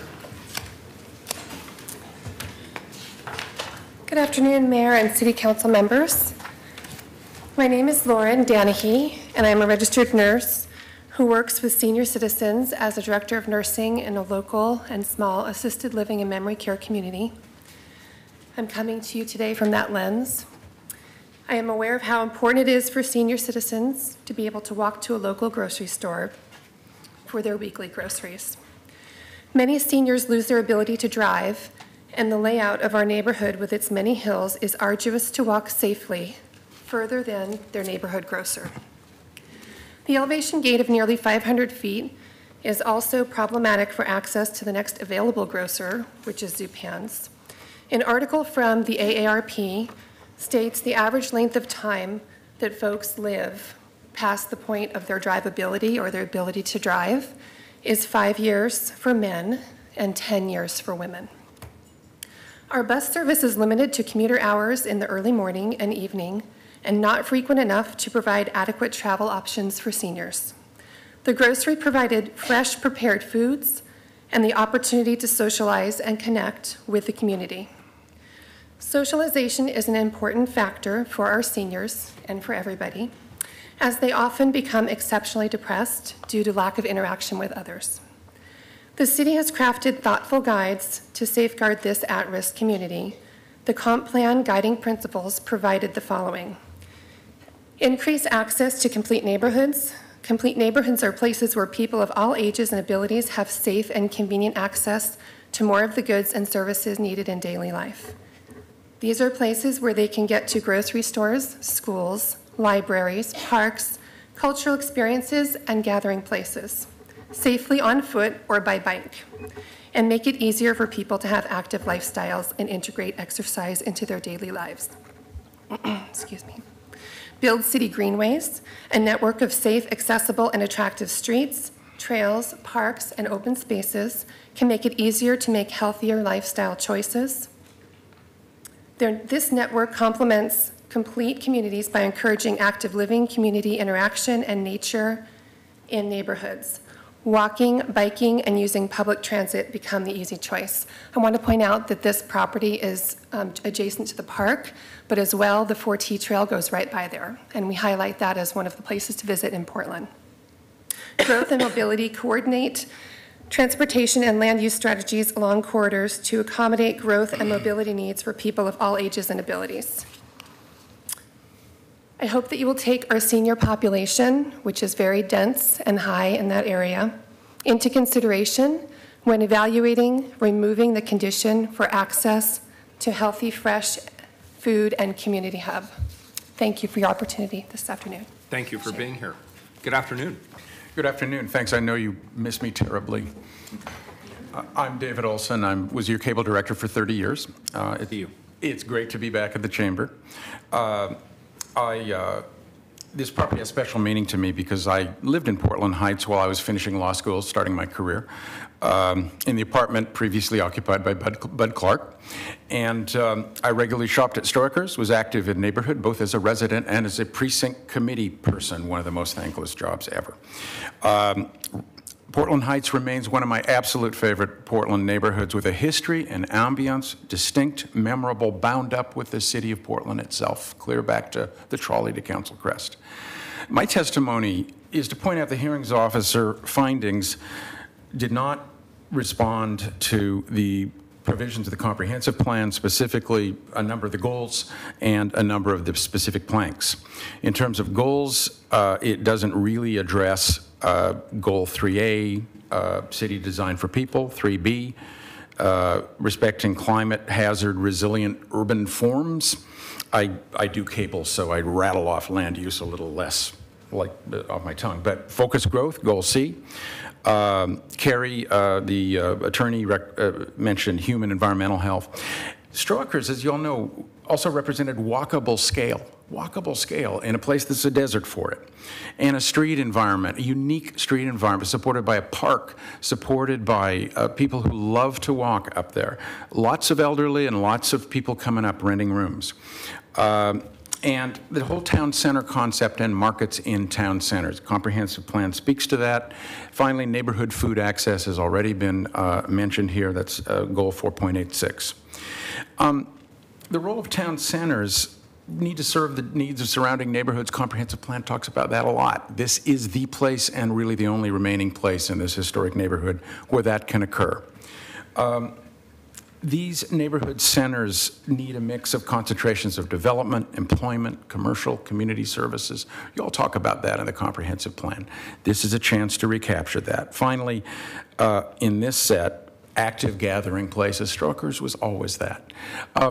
Any of you who went into Stroakers in its declining years under Thriftway saw the process of it dying. Any of you walked in there saw it die, because the Lamb's Thriftway megastore had about as much relevance to Portland Heights as the whole grocery warehouse does. It just wasn't working. So the comp policy refers to other gathering places. Portland Heights itself is a landmark in and of itself. Historic Portland neighborhood, this is the heart of that neighborhood. And housing diversity, the notion that the neighborhood doesn't support housing there is wrong. Nobody wants to roll the clock back to 1984. They all support that. Let's just put a neighborhood center there where it belongs. In conclusion, please don't remove the conditions and cut out the neighborhood. That's what you'll do if you ratify the hearings offers. Remove the condition, you'll cut out the neighborhood. I was here in 1984 in this chamber when the neighborhood spoke with the council. I'm honored, happy to be here again. Please reject that opinion and keep Portland Heights the distinctive place it is, the heart of historic Old Portland. Thank you very much. Thank you. Good afternoon. Good afternoon, Mr. Mayor, councilors. I'm Nancy Seaton, co-president and land use chair of the Swirl Neighborhood Association. I'm one of those stubborn people who hates to drive if I can possibly walk anywhere, and I always walk to Stroheckers for groceries, the pharmacy, for the post office, to meet friends for coffee. It's difficult now for many to have to drive to multiple places to run their errands and find those services, and I'd be so happy to have them back in the heart of the neighborhood. I'm going to talk about commercial scarcity in the neighborhood. The city's comprehensive goals should be applied with sensitivity to each neighborhood's unique assets and deficits without bias. Portland Heights' greatest deficit individually and comparatively is the lack of commercial property to support the livability of the neighborhood. The applicant's attorney, Rodler White & Park, states in their June 7th letter that while the neighborhood believes that this commercial site is unique, there's not a compelling reason to treat it differently than other similarly situated CM1 zones elsewhere in the city. In fact, this property is one of only 2 commercially zoned CM1 sites within the neighborhood, which does make it unique compared to the rest of the city. As you can see in the data in your packet,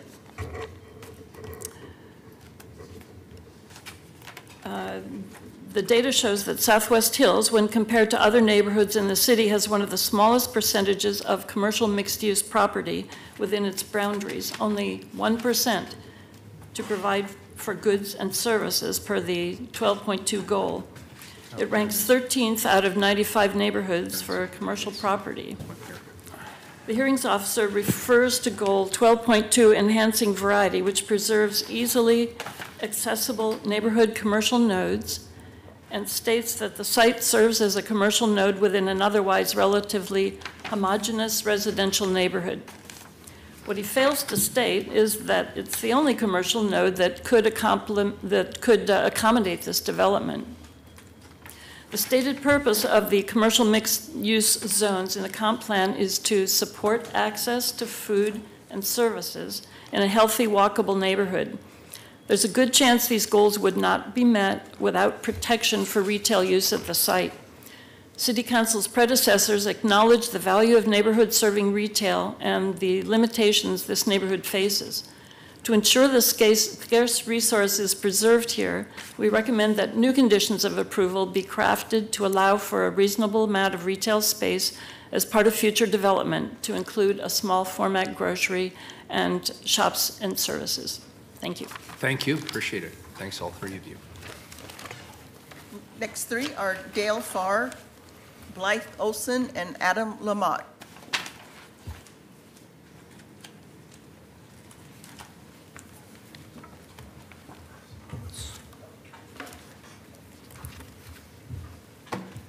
Good afternoon. Would you like to start?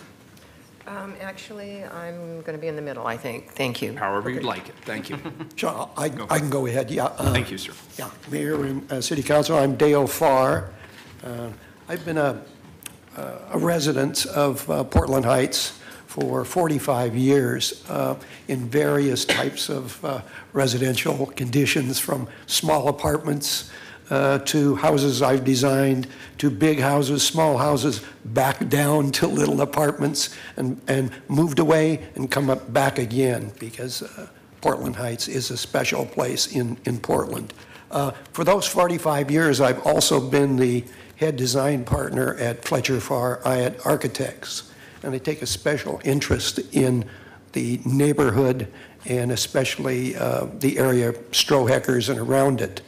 I have no problem myself in a multi-use development with housing, except I think it really needs to have the condition that there is some component of retail included. I was the designer of Orengo Station, which again is different, but it's a large mixed-use development. And there was nothing there before, and it was one of those things. They didn't have stores, they didn't have anything. It was design it well, and they will come. I believe the developer, if the project is developed and designed properly, that retail will come there, because I think they need the pictures of what's going to be there. They need the actual things. Right now, it's kind of amorphous sort of thing, trying to talk to retail and other users for that property. You're not involved in design review, I know, but if this went, and I'm not sure, because of where it is and the zoning, whether it is included in the design review process. Does anybody have any knowledge of that? The planner behind you is shaking his head. That does worry me, that it is not part of the design review process, and that what could go in there would not be compatible, not fit. I think there's potential here for, I think Stroheckers, having seen it over the years, was not really a very well-designed store, and it did not fit in as well as it could have with the park, with the neighbors. I think the opportunity is there to really enhance the neighborhood with a well-designed and well-scaled project. So if there is no design review, I hope the developer takes that into account when he does do his development. And again, I ask for a condition be added so that there would be some small or large portion of retail potential. Thank you, appreciate it. Good afternoon. Good afternoon. Mayor Wheeler, Commissioners Fritz, Salzman, and Fish. My name is Blythe Olson. I'm a 26-year resident of the Portland Heights neighborhood. I've been deeply involved in the changes with the Strohecker site, as I personally know neighbors from decades before me who have worked to preserve this site for the best use of our community. I circulated a petition, a statement for City Council, starting at the beginning of this application process, to try to determine what the neighbors' wishes were and to gather their support for retaining our voice in the whole process of any changes that take place there. This included a lot of door knocking and many conversations with neighbors throughout the neighborhood. The petition has had overwhelming support from neighbors with over 1,150, 70, something like that, signers as of yesterday, which is why we're here today wearing these blue and yellow buttons saying 1,000 plus strong, just general number. I'll read you the statement that we have this many endorsers for, and that is this. And this is what unifies us all. We, as residents of the Portland Heights neighborhood and nearby, respectfully request the following. Any modification of allowances / restrictions on development of the historical Stroheckers grocery property should not be approved by the Portland City Council until Portland Heights neighbors have been consulted and allowed a meaningful opportunity to review any development proposal. Such proposal should recognize the distinctive character of the neighborhood, address the need to restore a retail grocery and ancillary services, mitigate possible parking and traffic impacts, and preserve the integrity of the adjacent Portland Heights Park. The hearings officer was placed in a position to speculate findings without having a meaningful development to respond to and analyze thoughtfully. A conclusion void of a plan compromises the city's goals being applied appropriately. The city should consider some conceptual development proposal to make this analysis meaningful and weigh which goals apply to this valuable resource, in absence of which a decision should not be made. Should there be a decision, we hope Code 33.130.050A and 33.130.050B will provide a voice for us in the process. Thank you very much. Thank you for your testimony. Thank you. Thank you for hearing us today. My name is Adam Lamott. I've lived in Council Crest for about 4 years. One of the reasons that my wife and I chose this neighborhood over others is because of the Strohecker store. Us neighbors have collectively launched an online survey to solicit the thoughts and feelings of the neighbors most impacted by development of this Strohecker site. The response was overwhelming, with 516 households taking the survey. The results show that the majority of neighbors would like a retail-only or mixed-use development that ensures a grocery component. Retail services and community-focused use for the development is preferred, and safety with access by foot and by bike are important. Increased traffic congestion resulting from the new use development is also a concern. One of the things that we put on the survey was a chance for people to put in a little bit of their own opinion. So I thought out of the 170 or so that I would boil it down to just a few choice ones. This is one. Stroh's was a place we could all walk to. Losing it means getting in our cars to do any little thing. For this reason, loss of retail services is a major step backwards for the many people's health, for the neighborhood, and for the city. Another one. I am just really hoping that we can make this space truly benefit our community in the future and provide a grocery store for our neighborhood, especially during snow and ice. Walking 4 miles round trip to overpriced Zupans simply isn't sustainable. Is another one. It's damn near impossible to get downtown and back to get groceries during the worst parts of the winter. I had no idea how good we had it with Stroheckers. And another. Hoping for just a place to walk to, something to buy something. Coffee, ice cream, baked goods, drinks in the evening, to eat, to meet others, a reason to take a walk. Another one, I have deep experience in commercial real estate, private equity, and would be happy to provide a balanced opinion as someone who lives 2 blocks from Stroheckers, yet also fully understands the obsolete zoning that is currently in place for the site. In my opinion, a mixed-use plan that activates retail along Patton while enabling the owner to build multifamily apartments or condos, which would provide demand for the on-site retail and possibly provide for additional community amenities, is our best bet. That's all I have. Thank you. Appreciate it. Thanks to all 3 of you. Of course. Next 3, please, Carla. We got some changes here. Yeah, no worries.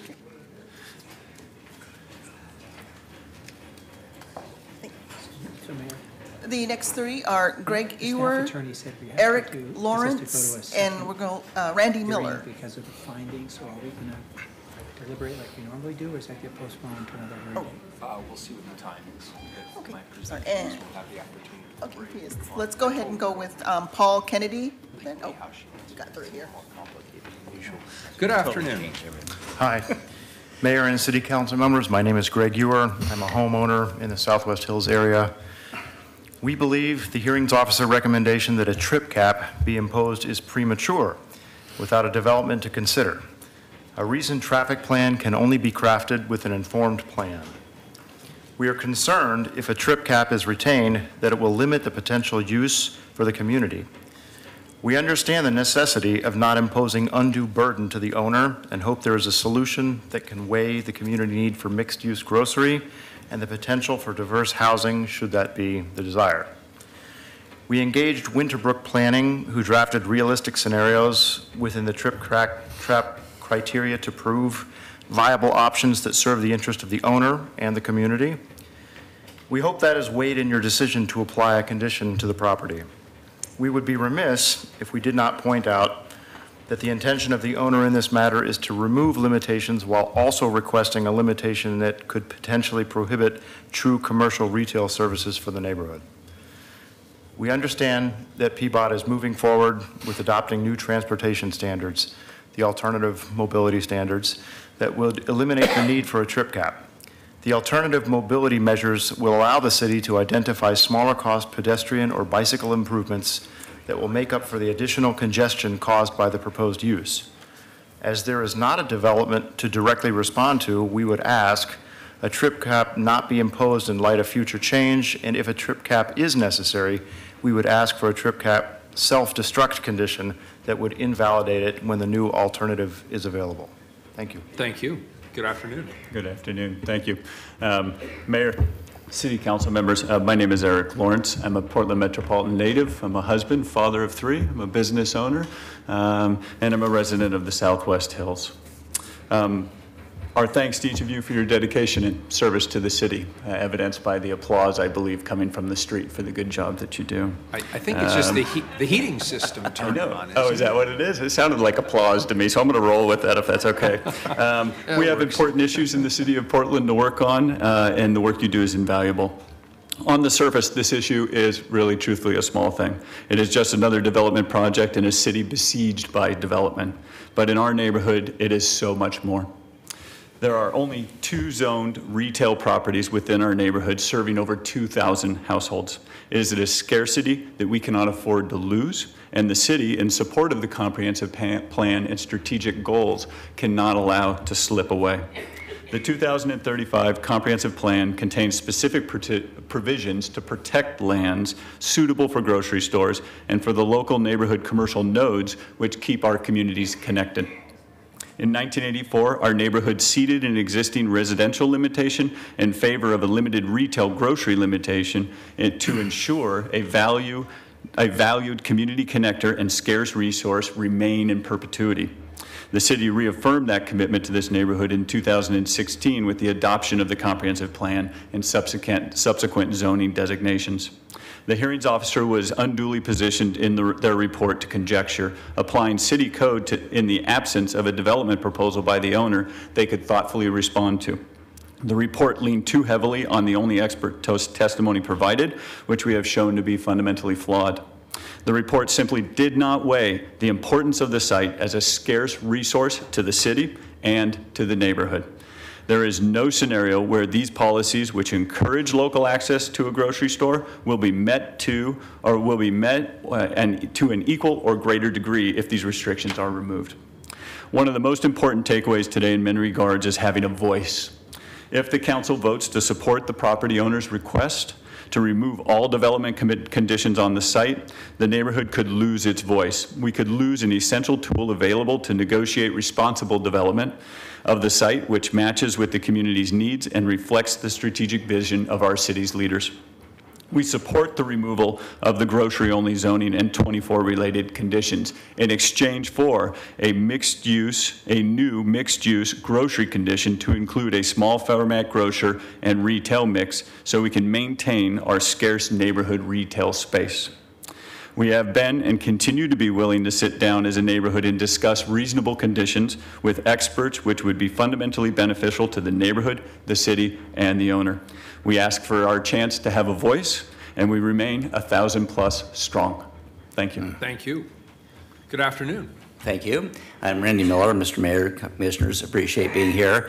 I'm also a Portland resident, kind of a business guy with a diplomatic position as well. And not to let Bill Failing upstart me, I'm also a fifth-generation Oregonian. And also, of all my life, within 5 years, I guess, I've lived within a mile of Strohecker's and very familiar with it. I've totally switched around what I was going to say because everything is going to be redundant and you've heard enough facts. But what I want to talk about to you is how other cities aspire to be like us and why. And most of you know I've been leading these best practice trips. Some of you have been on them, and we've gone all over the city and all over the world. And when we go to these different places, it's amazing how well respected Portland is. And so they're very prepared when we get there to have some dialogue about what it is that's make us special and what they aspire to be like us. And it's been very, very instructive. And of course, a lot of it has to do with certain themes. And the same ones come up everywhere about how much they know about Portland. Real quickly, environmental stewardship, land use, urban footprints, urban transportation, our metropolitan form of government, our PDC being not a bureau, but necessarily a semi-autonomous agency, and they all know about this, the 20-minute neighborhood concept. They're just overwhelmed with that. And that's how it relates to this. Because in the 20-minute neighborhood concept, with being as close as we are to that Strohecker's property and the ability to get the neighborhood service as well as food, of course, that is the major driver for this whole thing. And with that concept comes, of course, the sense of community. And all of you have probably read Robert Putnam. Everybody knows about Robert Putnam, who's a sociologist and the former dean of the Kennedy School, who writes about civic engagement. And he puts Portland at the very, very top of the heap because of our ability to bring people together, and also for civic engagement, which is one of the qualities of Portland here that is among the most important elements that we possibly have. So as we take a look at all this and what we aspire to do, it is, I think, significant because we have been so fundamentally successful with this concept and what we're trying to achieve that other cities all over the place are looking to aspire to be just like us. It says something, because we have something really special. And this Strohecker's proposition and proposal underscores everything that's all about. So, thank you. Thank you. It's good seeing you. Too. Thanks, all three. Thank you. Next three, please, Carla. Are Paul Kennedy, Marilyn Eichinger, and Sharon Van Buren. Welcome. Good afternoon. Good afternoon, Mayor and Councilman. Carla, one more. Paul Kennedy? I don't think Paul is speaking today. Okay, thank you. I live quite far from Strohecker's. I live by Healy Heights Park.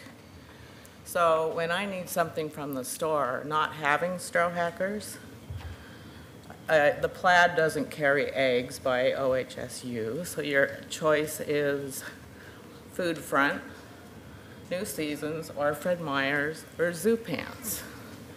So it makes a whole lot of driving. And during the inclement weather, we could walk to Strohecker's and get milk. But now, we can't walk to Zoo Pants in the ice or Food Front. So I would wish that you would really consider the availability of food for the neighborhood. And that's all I have to say. Very good. Thank you for coming in. Appreciate it. Good afternoon. Thank you for listening. I'm Marilyn Eichinger, and I've lived on Sherwood Drive for the past 35 years when I was brought to Portland to run OMSI. My concern, in part, has to do with the lack of respect being given to a legally executed deed. People sold property with honored encumbrances for ownership of lumber, oil, and mineral rights for centuries. In this case, the property was sold to an out-of-state individual who was cognizant of the restrictions that made the local citizens the beneficiary. Mr. Strohecker, whom I knew the community benefited by having local grocery store, a place within walking distance of most houses. He also knew that a multi-story building would add to road congestion. The question I raise, however, is what right do I have to sell my property in a way that benefits my neighbors? How can I know that my gift will be honored? When land and building were given to the Episcopal Church near Military Road, it was stipulated that the Elk Creek Gardens, also known as the Bishop's Close, would remain open to the public. The deed was honored, and hundreds of people benefit every year by it. Why shouldn't Strohecker's property be treated similarly? Mr. Strohecker was community-minded, going out of his way to bring specialty foods and drink into the neighborhood. He treated his customers with love and caring. His place was a center that served us during snowstorms, when homebound, and when we needed a cup of coffee or ice cream cone. He advised us about wine and organized food events that brought neighbors together. It's not surprising that Lamb's Thriftway could not succeed. My guess is their rent was too high. Nobody knows what it is. It was more than necessary, probably, than to return a decent profit. But the store did not sell quality merchandise.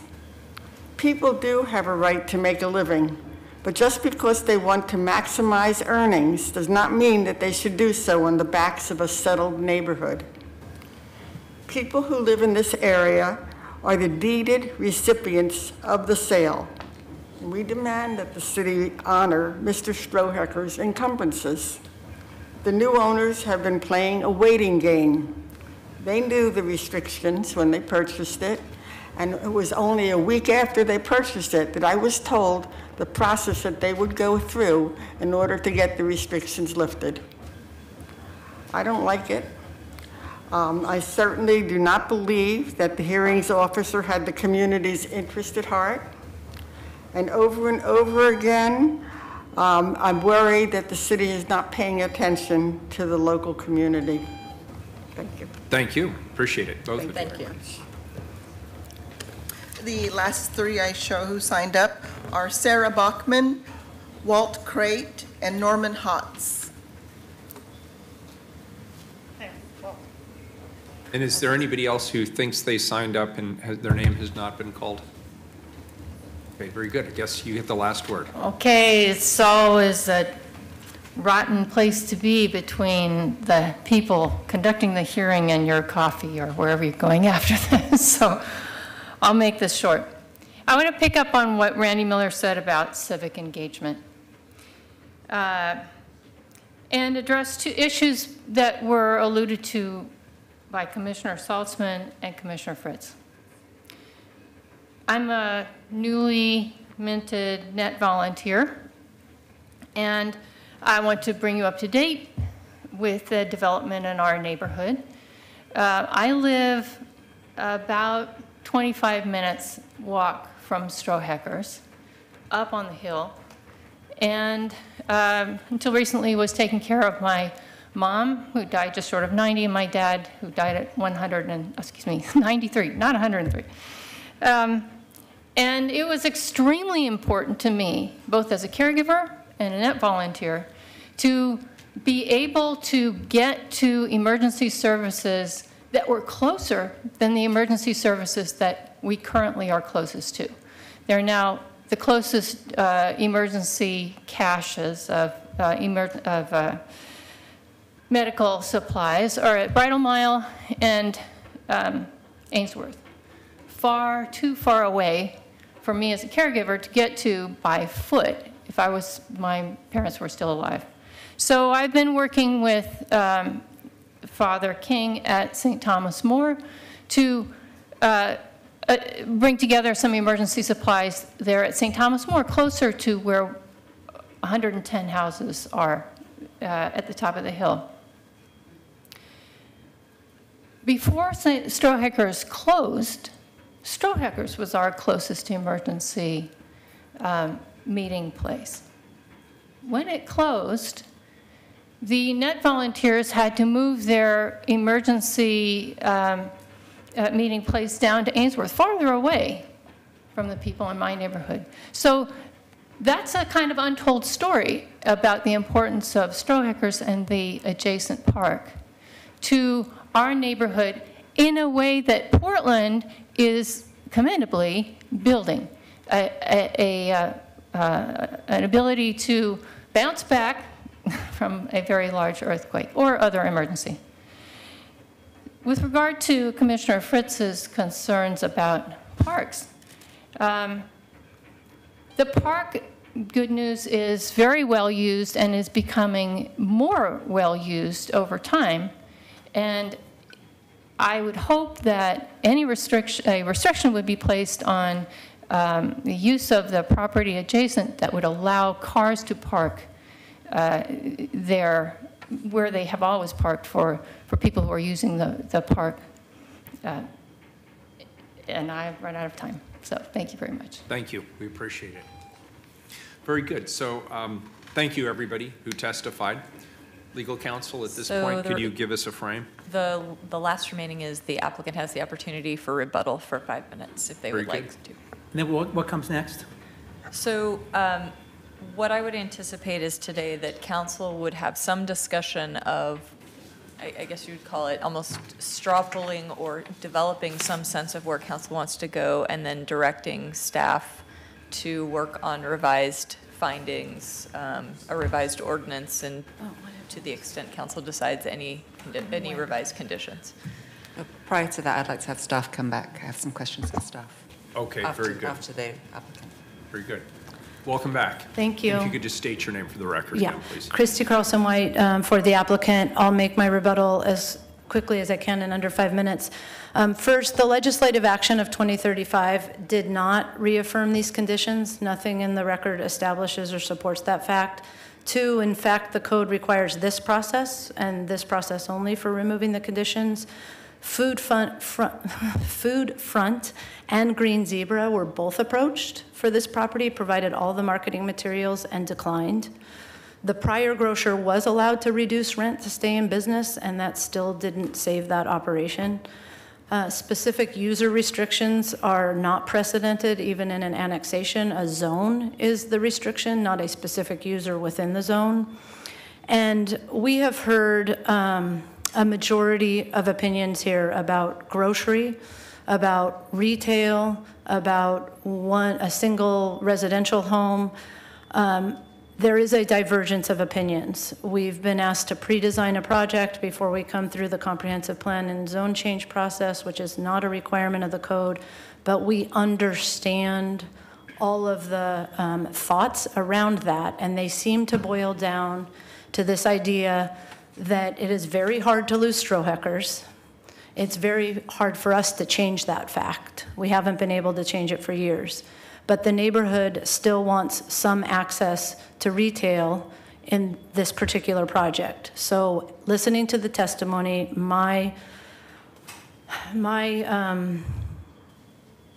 applicant can accept a condition of some minimum amount of retail square footage that would be dedicated on the property through the building permit approval process. And again, this is a minimum. What we think we can make at least market feasible is 1,500 square feet of retail. If you compare that across the market, that is a bagel shop, it's a cafe, it could be any other small retail use. Again, this is a guaranteed minimum. It is not a maximum. The CM1 zoning would, of course, allow us to exceed that, and the trip cap would allow us to exceed that. So it is something that we're willing to propose because we understand at least the neighbors that have testified today believe they would be able to access that retail and support that retail. Another point, the hearings officer's decision where he He was cited here as saying that the council could require some form of food-related use, a small market or a restaurant as part of commercial development.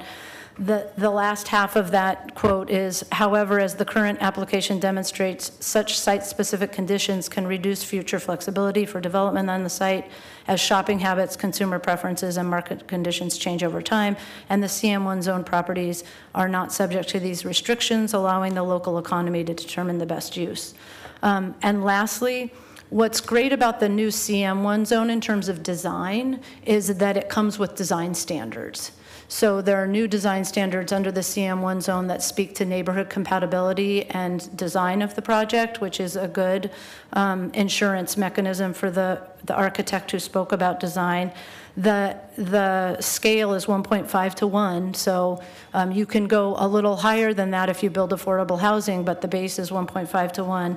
And then lastly, there's a new community outreach requirement in CM1 zoning, so that prior to submittal of building permits, you're required now, where usually you weren't, to go to the neighborhood, review your proposal, and then submit your building permit. With that, I'll close. Very good. Commissioner Fritz. So it seems clear that we have consensus that many of the conditions should go away. Mm-hmm. So at the very least, that's one thing that's likely to happen in this proceedings. Yeah. I'm going to hand out to my colleagues and then to Carla to hand to you a requested condition from Portland Parks and Recreation.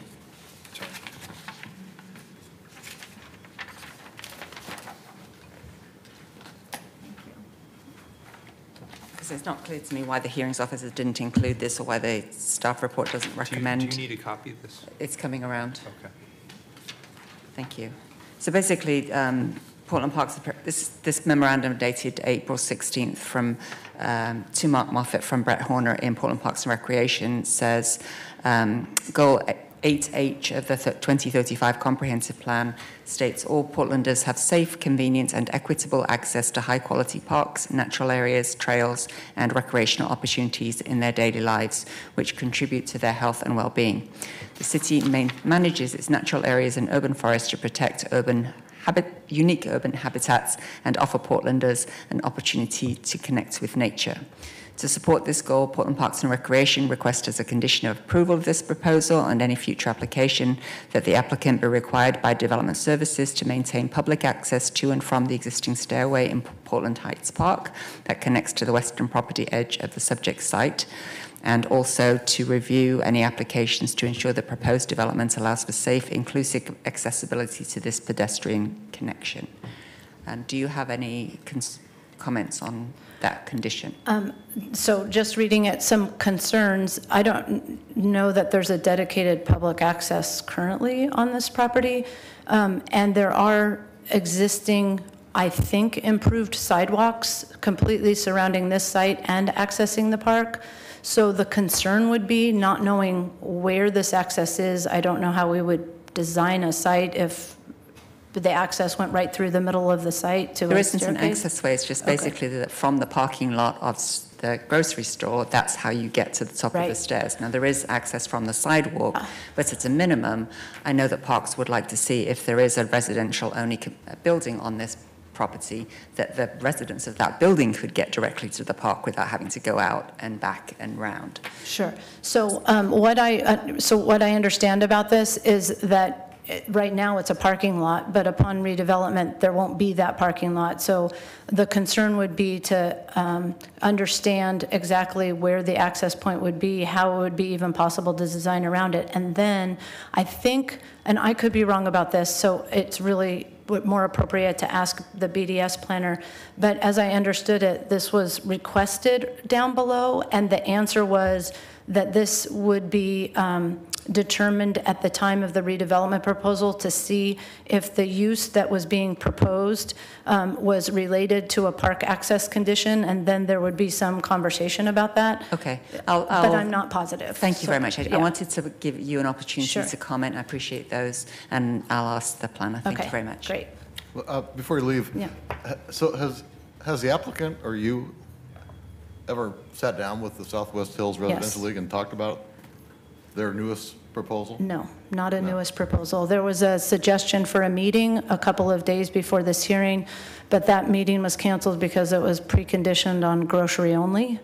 And we just can't live with a grocery only condition. We can live with some minimum, at least a commitment to some minimum level of neighborhood serving retail, which of course does not preclude or prohibit reaching the maximum under the trip cap and CM1 zoning. And when you apply a minimum and you get one user in there, there's the potential that more users come, as you heard testimony, and feed off of that user. So this could be one way of a clear path.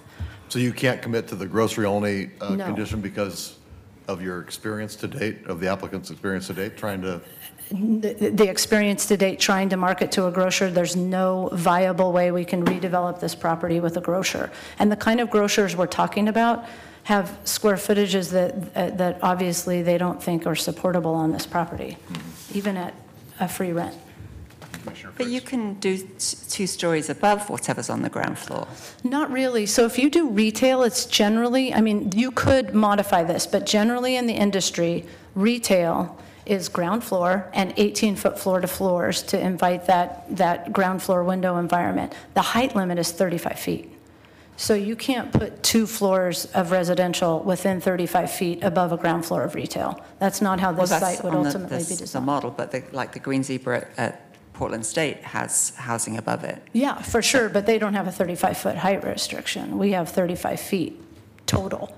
So you could keep going, but you have that height limitation. So what I'm saying is if you have retail on the ground floor and you're taking 18 of those feet, you have 17 left. You can't get 2 floors of residential and 17 feet. So you'd have 1 floor of residential, so it would be a lower density residential if you were to go all across the site with the ground floor retail, but I'm not sure that would be the right proposal either. The point is the CM1 zoning allows you maybe to mix and match that. So you know, it sounds like we're going to close the record today, but I'm a little concerned that there hasn't been this conversation with the neighborhood about alternatives. And there's a proposal that we haven't had a chance to really evaluate. Ultimately, we're going to have to make a decision, and that includes whether there's additional conditions of approval. Is there a value in first giving the applicant and the neighborhood a chance to sit down and have that conversation? Or are we at a point where you don't think that would be advantageous? So let me be clear. There have been previous conversations with the neighborhood, but as to whatever was handed you, and I understand and sympathize with what was said when that was presented. It's difficult to get everybody together, and we have heard very divergent opinions. So I will say that I'm not left with a great level of confidence that when we meet, we'll figure out those that want grocery store and not grocery store, just retail or some minimum square footage. What we're telling you today is we are definitely able to agree to what we have stated here as a condition of approval, knowing that it is a minimum and not a maximum. But you would be willing to sit down with them? We're always willing to sit down with neighbors, but we have to be clear about where we think that might head, given the previous conversations. I have not seen the proposal. Well, I heard a starting point here.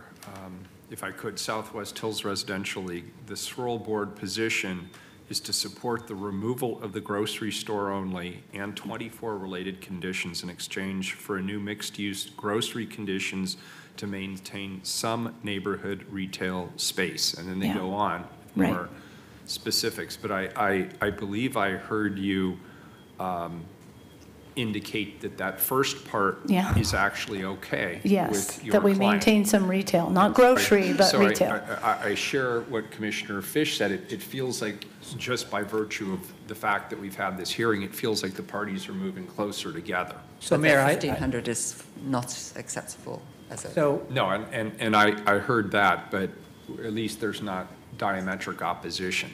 That's not what I'm hearing. So the council's been asked to decide this question. I'll be just to be clear, Mayor, at 4:30, I have to go. Understood. So we will decide this question. We have a history of making tough decisions. I would prefer to make the decision knowing what the best option on the table is that the neighborhood could agree to and the best option that the applicant could agree to, and then being able to decide how we're going to reconcile those two if they're not aligned.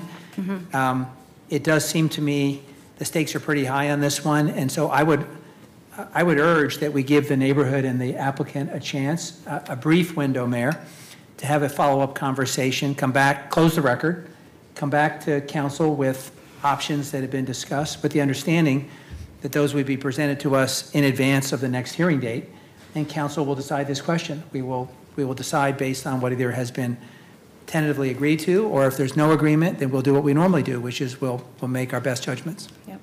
Well, first of all, I'll ask the applicant's representative, does that seem from your perspective like a viable path forward? At least would you accept that if that's what we decide? Without turning around and looking at my client, I'm always wanting to be optimistic that there's an easier path that we can pursue here that meets everyone's needs and interests. I am a little tiny bit pessimistic here because you're hearing grocery, grocery, grocery, and we cannot do a grocery. And Commissioner Fish is saying at the end of the day, what we may end up with is two final positions. Yeah, and you make the call. The council will have clear reference points on where the two baselines are. I wouldn't extend this more than 30 days. If you're a little skeptical, I would say 30 days is plenty of time to have those conversations. Have a time certain. We've done this recently, not that long ago, where we required, close the record, required submissions from just as to potential conditions. Give us your best shot, and then we decide the case. Exactly. I would prefer that outcome. I'd like to ask legal counsel, having heard this, what your advice to us would be. If the parties are amenable, we don't have a 120-day clock for a comprehensive plan map amendment. So you have the flexibility to do that if you think it would be fruitful to come back for a time and date certain, and that wouldn't require us to send additional notice. Okay, and if we wished, we could close the record today? You could close the record today. And they could still have that conversation, and then if there was, I'm just being hypothetical, some compromise or a proposed alternative, that would then be put on the table. We could reopen the record for that. With a reopening of the record for I that specific proposal. I think that's a good idea to close the record today, so we're not continuing to get new material in, but anticipate that you will have to reopen it to take more testimony from the parties about what their final position is. Mayor, what I would propose, just by way of just to test a sort of straw man here, straw person, is that we close the record. We continue the hearing for 30 days.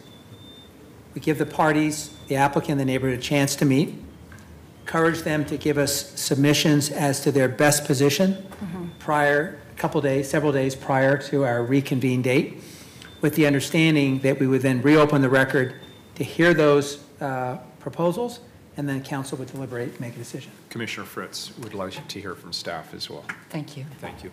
Thanks. Oh, you dropped your ID there. Wow. Oh, we had to bring these today for the... Yeah. Thank you. It's a special day. It's Portland City Hall. It's Wednesday. Yeah. So before we close the record, if you come back up, please, I want to make it clear that I did put in my analysis of what the comprehensive plan, the new comprehensive plan says in regards to this application. So that's in the record, and both sides' attorneys have them. From City Development Services, is there a minimum density in the CM1 zone? There is no minimum density. So it's actually it's possible that one single-family home could be put on this property? Correct. I mean, yeah, whether the market would and result in that or not. Could there be 17 single-family homes on it? Or is it limited to multifamily? You could. I mean, single-family homes have to be on their own lot. That'd be a subdivision, but they could come back with a subdivision. 17 condos or 17 units on there. And that's allowed in a CM1 as well? Yes. Oh, There's wow. no unit limit. It's just an FAR, so 1.5 to 1 of the site area. Okay. So it's basically a 3-story building on there. Wouldn't be able to cover the whole site. That would be kind of the max. And I'm correct in thinking before the Stroheckers got the conditions of approval, it was zoned R5. Right. The 1984 change was to go from residential that had been since the store opened in 1902 to the CN2 zone. And at the time, the neighborhood was very much opposed to that, and these conditions was intended to put some sideboards around it. I wasn't there, and the 1980s records have very little in terms of findings and stuff. We just have the ordinance, basically. Yeah. But That's what I get. That was you my see the deduction. results speak for themselves, I suppose what I would My say. deduction was, and I think the applicant's attorney said that it was intended to be a restriction rather than a requirement. Ms. Eichinger, sorry if I'm mashing your name, noticed the encumbrance, because in a sense, these conditions are encumbrances which the Strohackers agreed to.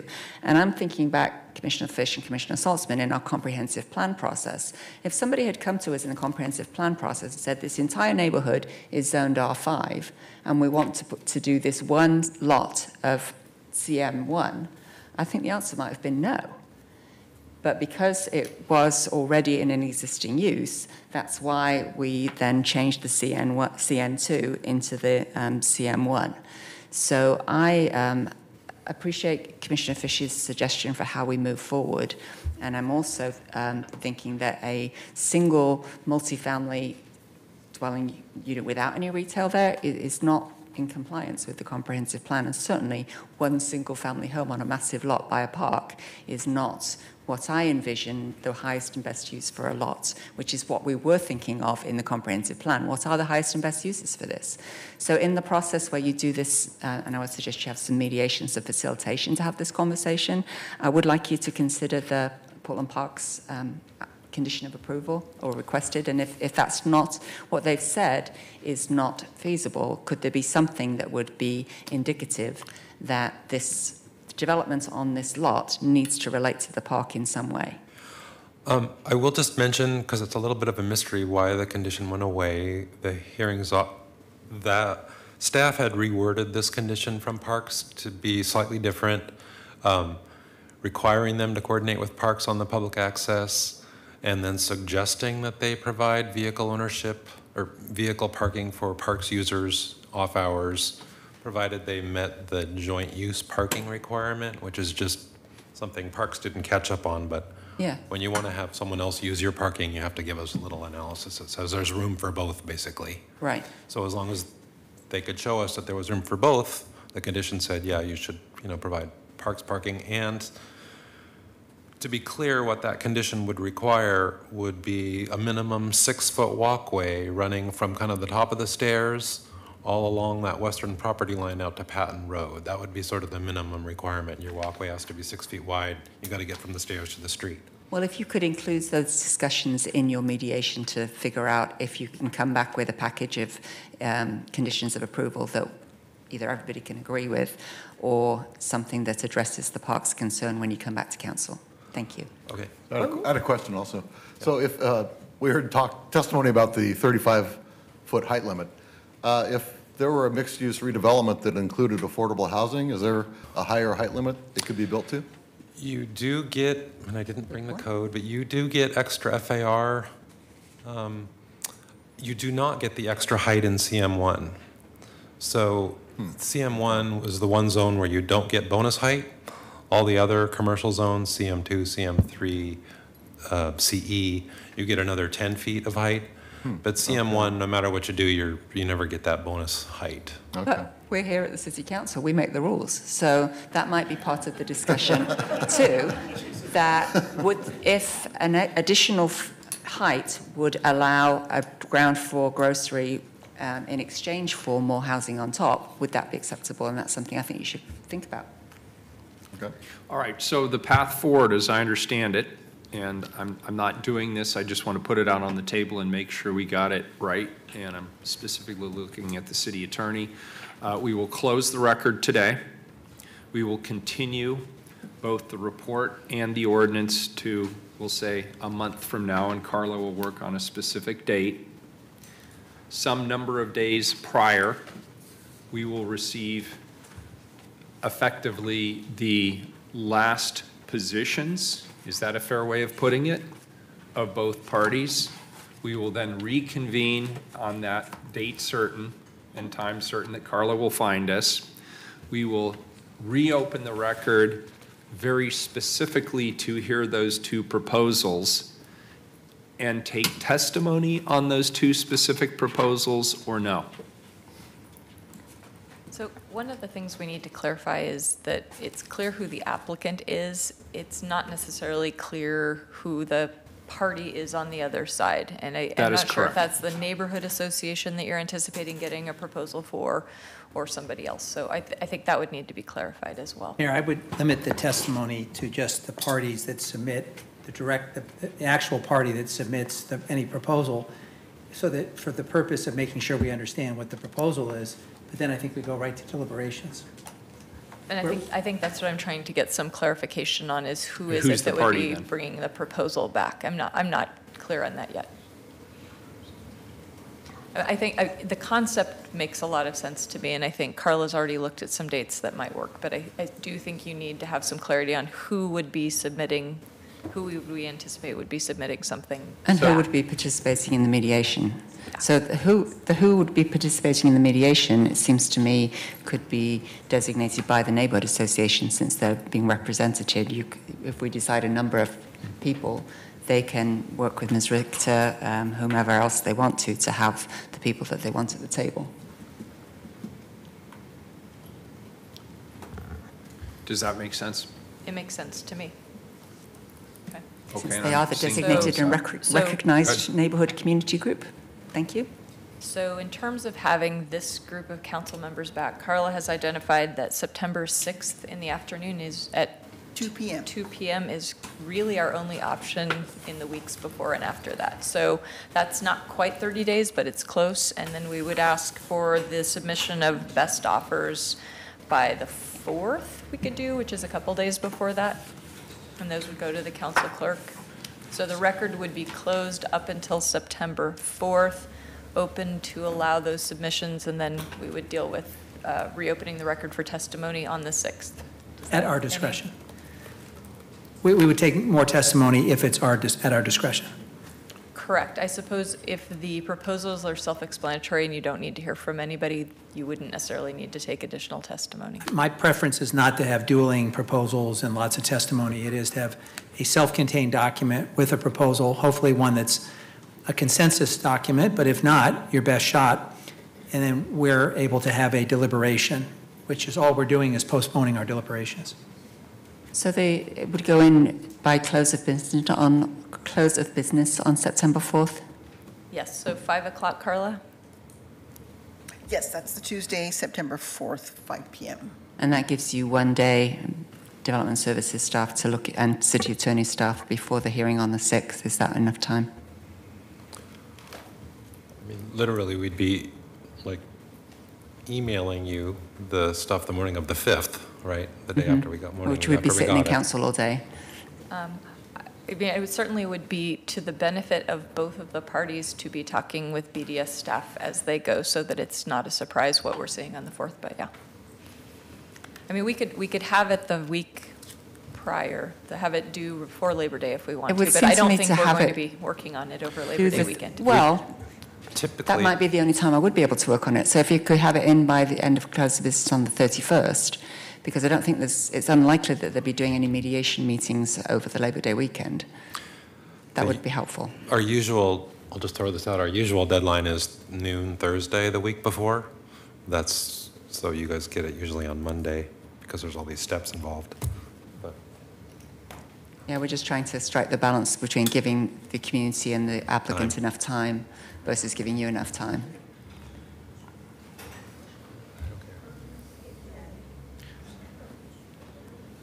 Should we take a 5-minute recess for the applicant's attorney and the neighborhood association to huddle? Why don't we do that? Let's take a 5-minute recess.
conversation? What do we know? So a few things. We have agreed to return on the 6th and with the deadline of the 4th for submission of the new information. So you will get it right before, the day before we come back. The Swirl co-presidents will be acting officially as the neighborhood representatives with the involvement of other neighbors and Ms. Richter, the attorney for Ms. Olson. Just as staff, I'm going to assume that the direction from council is to reimpose the parks-related condition about the walkway. There wasn't a whole lot of discussion. I'll just bring new language on our part of that memo. So to just frame this a little bit, to narrow the conversation, and my colleagues may have heard something different, but what I heard, and first of all, I want to thank both parties in this, in agreeing to get together and see if there is an opportunity for an agreement. I certainly appreciate that. A key question here is both the nature and the size of commercial/retail on this site. And the second area pertains to park access. And what I heard the applicant say was that retail should be considered more broadly than just grocery store. And I heard varying opinions on that, but I think that needs to come back with some clarity if possible. There was an offer put on the table with regard to the minimum amount of retail, and I think there's a question about what is the floor of the retail. And Commissioner Fritz raised the question of access to the park, given that it is in immediate proximity to the park. It's a very minimum from the development, but preferably for the public as well. That was what I was understanding. Great. Does that square with your recollection, Commissioner Saltzman? Mm-hmm. Very good. And yeah, I think your emphasis on the point that I think we're open to some retail, but I'm not sure we're wedded to it has to be a grocery. Okay. I mean, to fulfill the needs that I've heard expressed today for a presence in the community, a place to go do things. I mean, getting food's nice, but it may not have to be part of the ultimate compromise. We will cover those bases for sure. Okay, so legal counsel, listen to me carefully, and if I get this wrong, please do not hesitate to correct me. So we are going to keep we're closing the record today, except as it pertains to this potential compromise, in which case the record for that remains open until September 4th, or do we keep the entire record open until September 4th? My understanding is the entire record is closed until September 4th. The parties either together or individually, so if they come to a compromise, can submit something on September 4th, or individually submitting their own. And only those designated parties. Okay, yes. So that is the case. So we will continue both the report and the ordinance. We are closing the record until September 4th. On September 4th, we will open the record for the designated parties to be able to submit proposals. Then we will be back here on September 6th, time certain 2 p.m. Is that correct, Carla? That's correct. To continue the hearing. Is there anything else we need to do, legal counsel, or is that it? No, I think you are good. With that, thank you, everybody. We are adjourned. Good job.